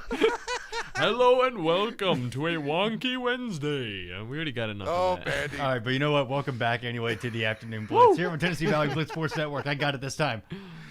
But if you want to follow us on Twitter, you can at the Blitz_sports and on Facebook at the Blitz Sports Network. And you can follow me at BLowry2016, Captain Cool at CPTCool420, which you will always claim is his birthday. It's my birthday. And our always reliable producer, Smokey Mike Huncho. Oh, well. I've got to enunciate. I like the enunciation right there. You guys want to know what the poll question results are still going right now? Yeah, give us a little update. We got a little bit of a change. Slightly, but not much. We like change. There's still 0 that says that Bobby Wagner should be punished for decking the fan. Of course. By the way, go to the Blitz_sports with the. Oh, and we just got another change. We got more voting coming in as I'm saying this right now. At the Blitz_sports, well, the poll question is about the fan that ran on the field during Monday Night Football, filing a police report. Stupid. About being hit by Bobby Wagner and what should be done. Bobby Wagner should be punished. It's still at 0, even as the votes are changing right now. Right now, we've got 45% saying that the fan should get hit again and 55% saying that the fan deserved it, and that's all he should get. Well, I think it should stay at 0% until the rest of the pig-loving community comes in and it's like, hey, he didn't do that. I love pigs. I love pigs. We all love pigs. Yeah. Eating pigs. Cute pigs. Hey, pigs make good pets, too. Yeah. Either way, the pigs are getting eaten, so what are you really fighting for? Hey, Charlotte's Web was one of my favorite movies as a kid. Oh, no.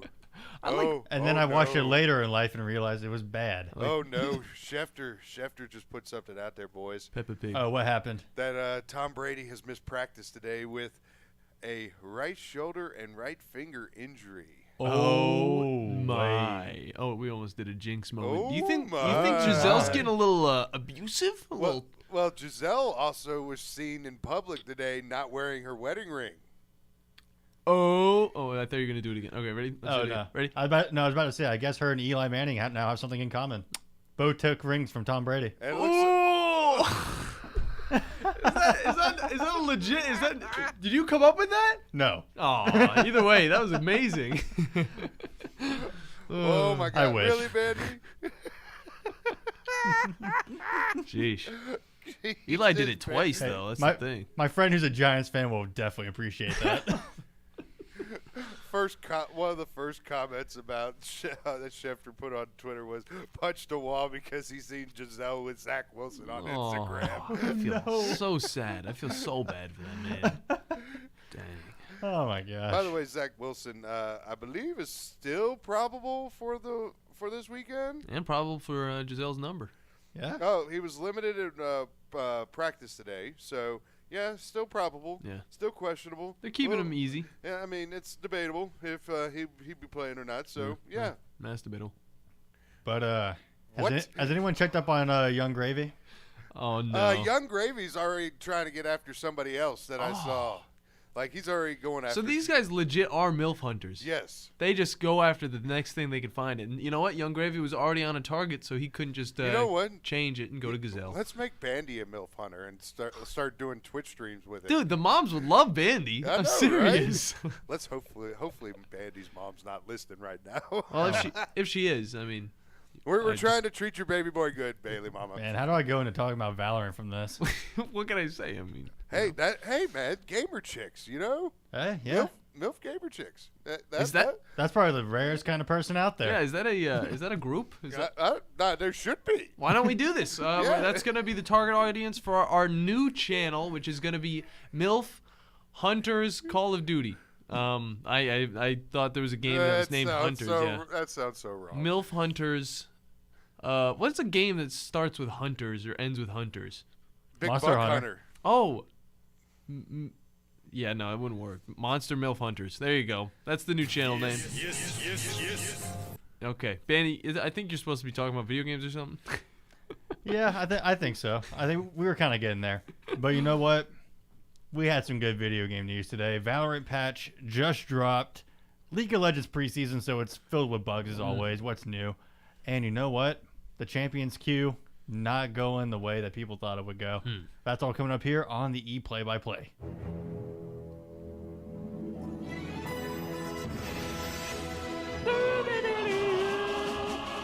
Time to catch up on esports with E-Play-by-Play with the Bandi Man.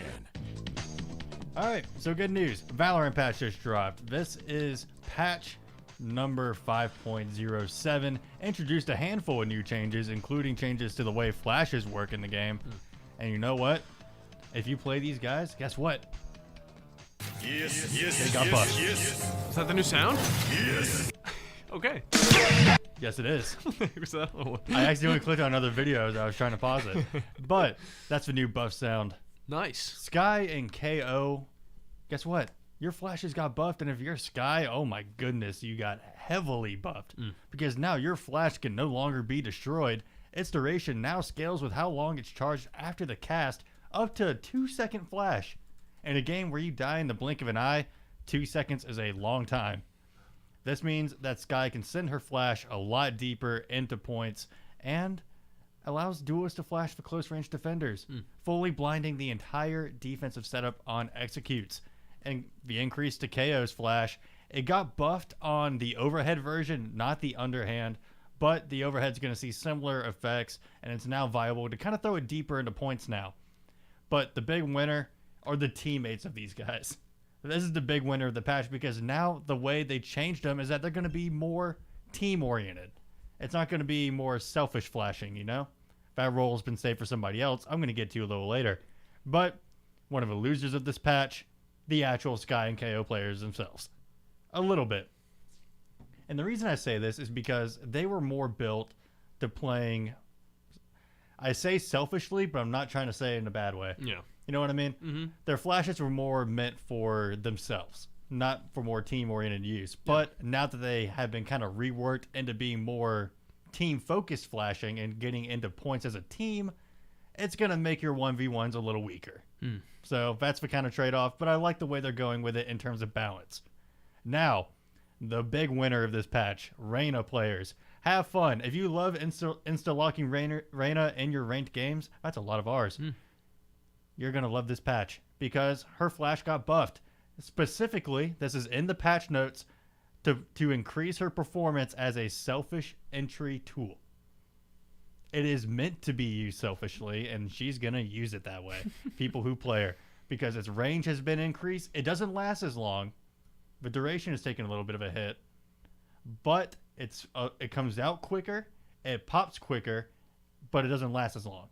So it's going to be a lot better for just popping the flash real quick, getting in, getting a kill like a duelist is supposed to do. Now, who's the loser when it comes to this? Operators holding long corridors against her. Yeah, because if you're holding an angle against Reyna and she comes around the corner with a flash and there's really not much you can do about it except pop it quickly. Yeah. But by the time you aim at her flash to kill it, she's already around the corner aiming at you. So, overall, loser for the operator. Loser. No. Now, what's actually kind of cool, what came in this patch was a little bit of a rework to a map called Fracture. It got some new places to kind of move around and position at, which is good. It's going to allow people to attack specifically A site a little more safely, and also gives a little more options for defenders to kind of get an angle on attackers. And now you can also set your favorite skin. So if you got a cool skin you want to show off on your profile for one of your guns, go for it. You can do that now. Swag. Everyone likes swag. But you know what's not swag? Bugs. Especially game-breaking ones. Boo. Because an item in League of Legends preseason allows you to get up to 3.7... There's going to be a lot. Quintillion health. Yo, that's like more than Google. Quintillion. Moist. The hell did that come from? Now, so there's an item where... Don't explain yourself. I mean, are we just making up words now? We just making up words? Yeah, you know, I guess that's true because we said swag. He said moist. But moist isn't fake, though. Nothing worse than moist swag. I know, right? Would you say it's kind of drippy?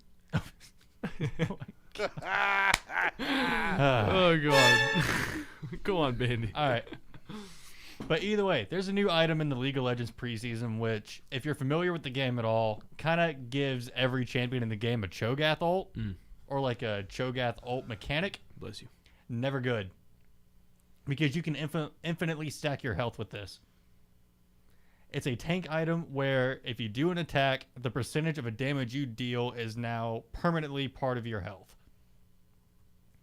Combined with another item, Spear of Shojin, allowed you to get this cooldown really fast every time you hit a champion.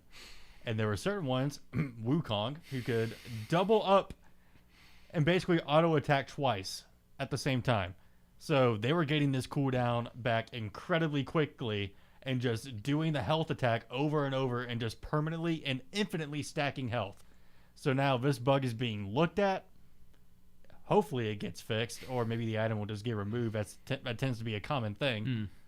It's like they'll kind of remove an item for 2 seasons. It's like Madden. They'll remove an item for 2 seasons and then bring it back and act like it's something new. You know? Yeah. No, I know exactly what you say. You know? I made a Madden joke earlier, so I'm kind of on that topic. You know, it's also kind of a joke. Champions queue. Just almost guessed it. Look, so Champions queue is a good idea in theory. Give top and professional players a private server to essentially practice before their professional matches, or just really looking for high skill gameplay. That's perfectly fine. Good idea in theory. Here's what happened. Oh no. So, they thought it would be a good idea to where it was just professional players at first and all seemed all right. And then it was like academy players, okay, semi-professional. And then they opened the doors to the public. They let in master rank players, which is fine. Like master rank is still like top of the top challenger. Top of the morning to you. Yeah. Like the top ranked in solo queue, they started letting those players in. They could still kind of hold their own. It's when the rank below them got allowed into Champions queue where it kind of started flooding the pool and people were getting stomped. Yeah, you can't have too many normies in there. Because look, I hate to admit it myself, I like to think I'm a good player at some games, and then you actually play someone who's professional.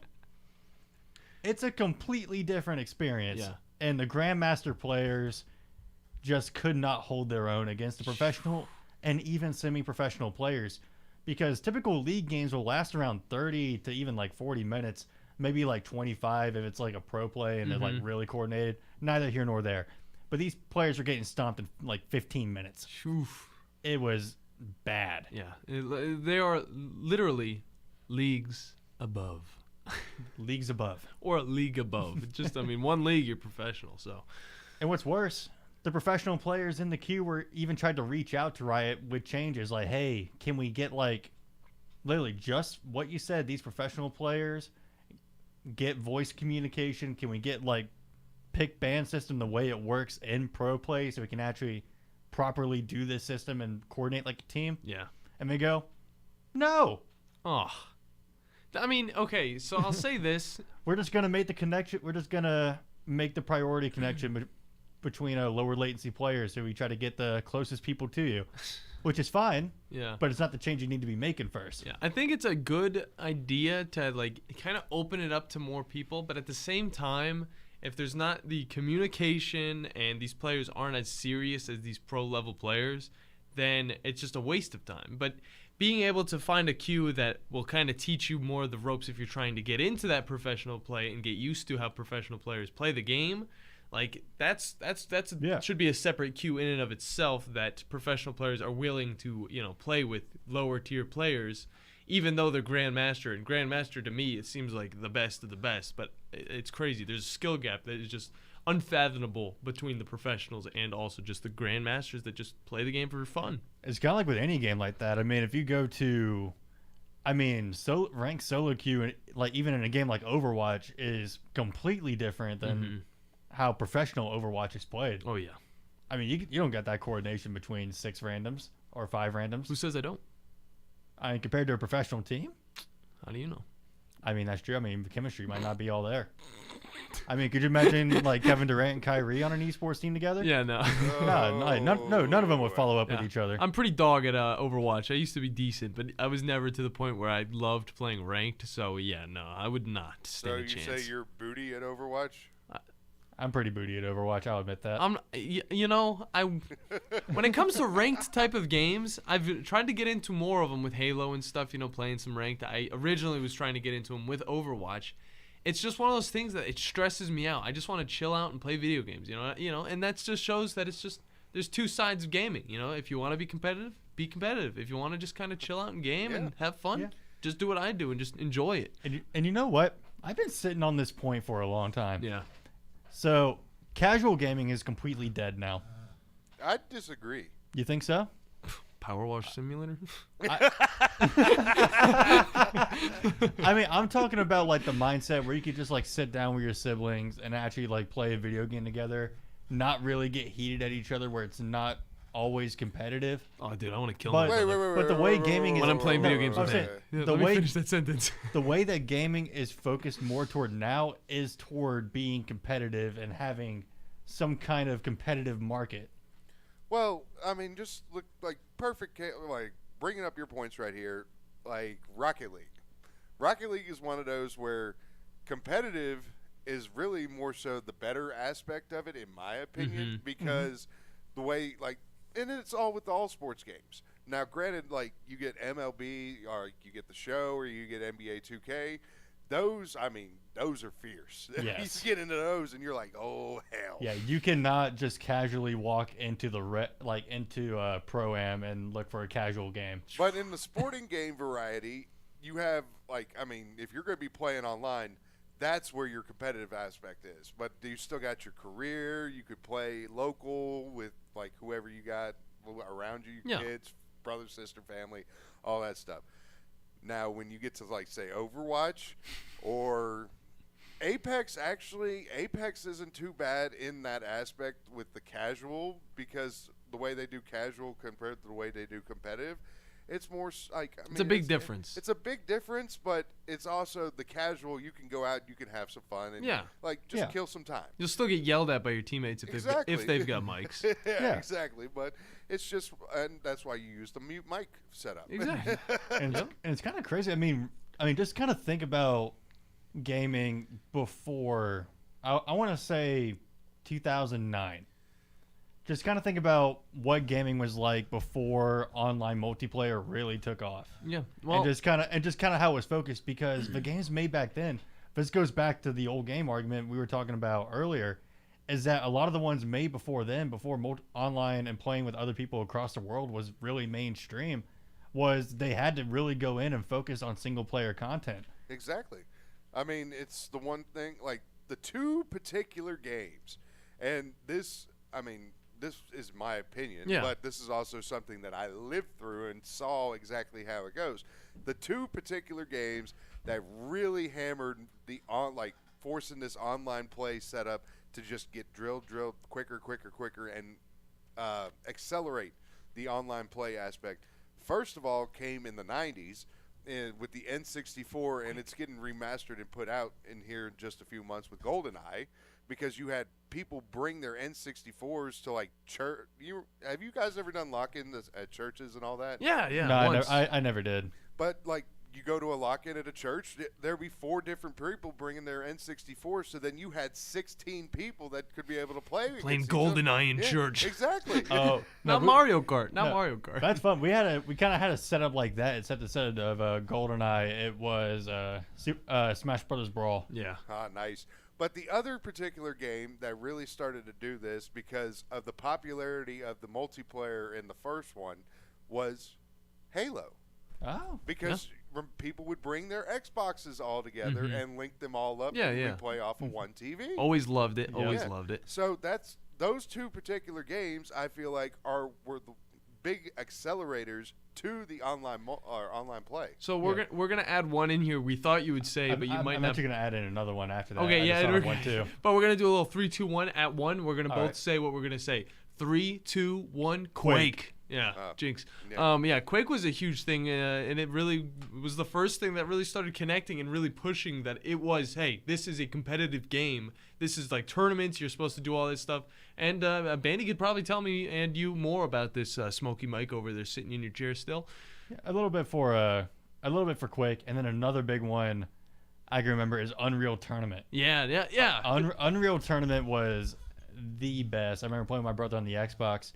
But I believe Smokey just signaled over to we got a caller on the line. We got a caller. Who we got, Smokey? We got Yorkie on line 1. Yorkie, what's up, Yorkie? What's up, guys? What's up? We're talking First about of all, video games. LAN parties were the shiznit. Of course. Secondly, Ghost 2 needs to happen. It does. Everybody wants it. Everybody kind of disliked the cliffhanger they left us with in the campaign. I know. Solid. I have been so mad for years. If they just make a game that is Call of Duty, okay, and it can be like how Call of Duty Ghosts had their random little, their aliens and stuff, like that type of mode. Instead of doing that, if they make Call of Duty, whatever in the next year, they should add in where it's just the campaign for the Ghosts. It's just Ghosts 2 campaign, so they don't have to give a whole game to Ghosts, okay? So we don't have to deal with another online multiplayer. But no, Ghosts was an amazing game, and people hate it because of just how wonky and different the multiplayer was. But no, it was a great game. But with the multiplayer in itself, everything evolved to go that way. Yeah. I'll give it. So it's like it was groundbreaking for the future, basically. Mm-hmm. I'll give it to Ghosts. Ahead of its time. I'll give it to Ghosts where Extinction was underrated. I did actually really like Extinction. Yeah. The DLC really improved it. And then, I don't know, it really was the multiplayer that took me out because there were just some maps I did not like. Like Stonehenge immediately. Colors were mind. terrible. The colors no, were not terrible. Stonehenge, Stonehaven. Yeah, the big old one with the The castles. colors, they pretty much stuck with that with the newer game. So it's not the colors were bad. Well, it's the way the maps were made. Well, with Black Ops 3 that came out directly after that, I'd have to disagree with you on that. Just because Black Ops 3 is more futuristic, they had a lot more colorful, pop-in, making it look like it was futuristic. But I understand how in the Modern Warfare games, it is very, very, very mute colors. So I will agree with that. That's because Ghost was part of the Modern Warfare franchise, and Black Ops was its own entity. Mm-hmm. So they were made by different companies, essentially. So therefore, they look different. Yeah, I guess they are different games. Now, Jorgen, I actually want to have you on for this too because what got leaked is apparently we haven't even got Modern Warfare 2 yet, but now we're also hearing news that apparently we're going to get Advanced Warfare 2 in 2025. I would rather have Ghost 2, but okay. Yeah, I mean, honestly, if I had to pick, I would definitely take Ghost 2 over Advanced Warfare 2. Yeah, I'd pick a Sledgehammer to my Xbox over Advanced Warfare again. Terrible game. I'm about to say Advanced Warfare. It didn't hit. No. Like it didn't click with anything that they've done before.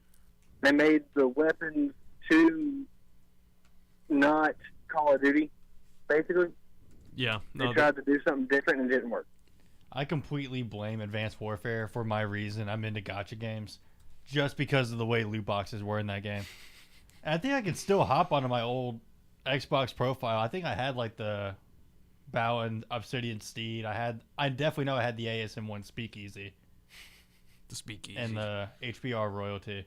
I No. mean, I got fond memories with it, but it's not a very, very good Call of Duty. So like I was saying, I said earlier, Yorkie, I made a mistake, okay? What came after Ghost wasn't Black Ops 3. It was Advanced Warfare. That's what they went to. So it's good that we're talking about it because Advanced Warfare, after Ghost, like Ghost kind of got the people shaking, but then Advanced Warfare kind of just hurt a lot of people and we're like, maybe Call of Duty might be dead. And then that's when Black Ops 3 came out. And that kind of fixed it for a little bit, but people still had problems with that one. But, the futuristic route, for me, it just is not it, especially because of Infinite Warfare. Remember that? Nobody played that. Well, they didn't play that because Advanced Warfare was so bad. Yeah. Yeah. I will give it, though. I did buy Infinite Warfare. Yeah. Because you had to do it to get Call of Duty 4 Remastered. Yeah. And was it Modern Warfare 2? No, it was COD 4 Remastered. Okay, and then they sold it separately later. And I will say, I had a lot of fun with the zombies on Infinite Warfare. Yeah. I'll give it to that. I never got to play it. Oh, okay. But Yorkie? See, for me, zombie sticks with Black Ops. Yeah. Like, Black Ops is zombies. Okay. It shouldn't go further than Black Ops. Yeah, I totally agree with you. Yorkie, thanks for calling in. Hope to get to hear from you again later on through the week. But we got to get ourselves a little break here, so we appreciate it. All right. Well, when we come back, we got the DF3 with the Smokey, as well as we're going to figure out some other stuff about some of these other stories we've been talking about because we have a lot jumbled up and ready to finish up with. So you guys don't touch the knob because you're listening to the Afternoon Blitz. The Blitz has been called.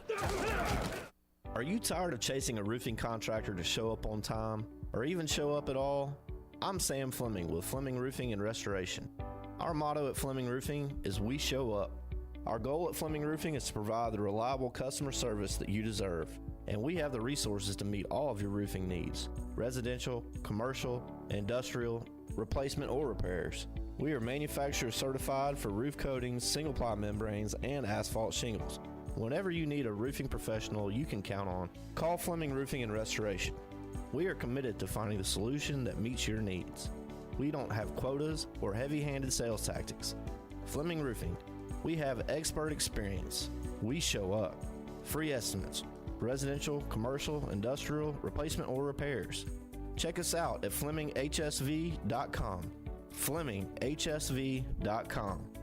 When you need a quick response, it's Fleming Roofing and Restoration. We show up. Tom Abraham here from my friend Brian Hamaker and his team at North Alabama Mortgage. Look, buying a home is the biggest purchase you will make in your life, and it can be a bit intimidating, so you want people that can help walk you through the mortgage process and get you the best deal possible. That's what North Alabama Mortgage does, and they do it in Alabama, Tennessee, and Florida, from first-time purchases to refis, conventional, VA, FHA, and USDA loans. They have the solution at North Alabama Mortgage. Visit NorthAlabamaMortgage.com to learn more. That's NorthAlabamaMortgage.com. Tom Luganville here for my friends at Woody Anderson Ford. Bobby White and his team take great pride in their service department, and you can see it the moment you walk into those beautiful new service lanes. And just like a championship team, they all work together to make sure your experience is second to none, whether you drive a Ford or not. Also, check out the gold certified pre-owned inventory at Woody Anderson Ford for great deals every day. Stop by and see them at Jordan and Sparkman or at Woody Anderson of Madison on Hughes Road, or visit WoodyAndersonFord.com. What's better than Valley Equipment Rental? 2 Valley Equipment Rentals, and that's just what we have now. The original on the South Memorial Parkway between Drake and Airport Road, and their second location on North Memorial Parkway just north of Winchester Road. Valley Equipment is locally owned and has more skid steers, excavators, and lifts than anyone in the area, plus all the small tools that you need to get the job done like a pro. And if you are a pro, you need to check out the new North location now because Valley Equipment has what you need. Learn more at valleyequipmentrents.com. This is Wes Neighbors talking to Chris Haygood of Bob Wallace Appliance. Chris, what sets you apart from other appliance dealerships? Wes, these appliances are going into the most used room in your house, your kitchen. The way we have these appliances displayed, it's easy for you to visualize how they'll look in your home. Wes, what sets us apart is the people. They're well trained. In fact, they live and breathe these appliances. And if you need service, you'll really appreciate our parts department. Contact Bob Wallace Appliance at 256-533-2121. With us today, Dr. Tracy Lowry of Best Vein Care of Huntsville. When we evaluate a patient and they indeed have significant venous disease, most third-party payers, private insurance, Medicare, require us to treat every patient conservatively at least 90 days. Conservative treatment includes increasing ambulation, elevation of the legs, and the wearing of compression stockings. It's very common for folks to come see us in March or April wanting to have their veins fixed before they go into swimsuits starting in June. When we see someone in March or April, they're going to require at least 90 days of conservative treatment before we can even go to the insurance carrier to get permission to treat their veins. So if you think you have a venous problem, now is the time to come in and get a free screening so we can determine whether or not you need something evaluated. If you have a vein problem or you think you may have a vein problem, now's the time to contact us at bestveincarehuntsville.com.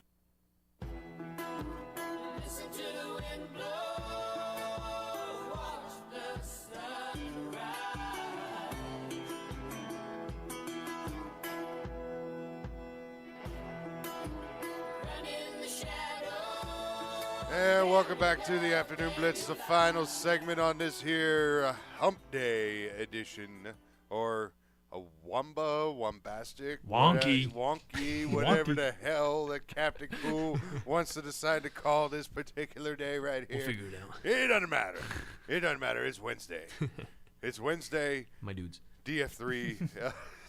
You know what? This is actually unbelievable. Okay. Every MLB game has started to play. So I got no MLB. Do you think I want to do or NBA preseason? No. I would. I know you would. Golly. Oh, you fat. I swear. Every single time, I'm like, what are you doing? Like, why are you calling us names? And I'm just like, oh, okay. Never mind. By the way, how... We haven't even talked about it. I'm going to flub Victor's last name so bad. Yeah. So I'm just going to say Victor. Victor. Anybody that doesn't know who I'm talking about, just look up Victor went to Wambo. Oh, yes. That guy. Just look up number 1 overall pick next year for the NBA. Okay. That's all you got to look up. This dude's 7'4". He is, good God. That dude needs some meat on his bones. Anyway, let's see. Well, music is about to kick in like 3 seconds, so I just need to get into it. No intro or anything like that. We do have something to play daily fantasy-wise. It is college football tonight. Woo! UCF and SMU in Orlando. So, multiplier that I like.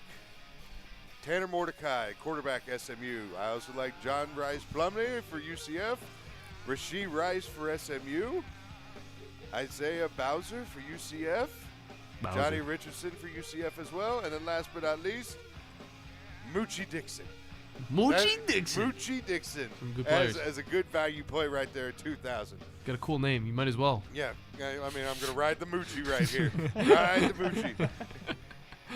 Pass the Dochi to the left-hand side, if you know what I mean. Oh, my goodness. Anyway, that was fun. Yeah, that was Tomorrow good. we're going to have a Thirsty Thursday, and we're going to have a good time. Anyway, You get a double dose of us tomorrow. for the captain, for Bandi, I'm Smokey. Y'all have a good evening. Here's Bobby White from Woody Anderson Ford on their service department. President's Award winner 2 years in a row. That's only given to the top 10% of Ford dealers in customer satisfaction. So we're very proud of the service department. And our body shop. If you happen to get in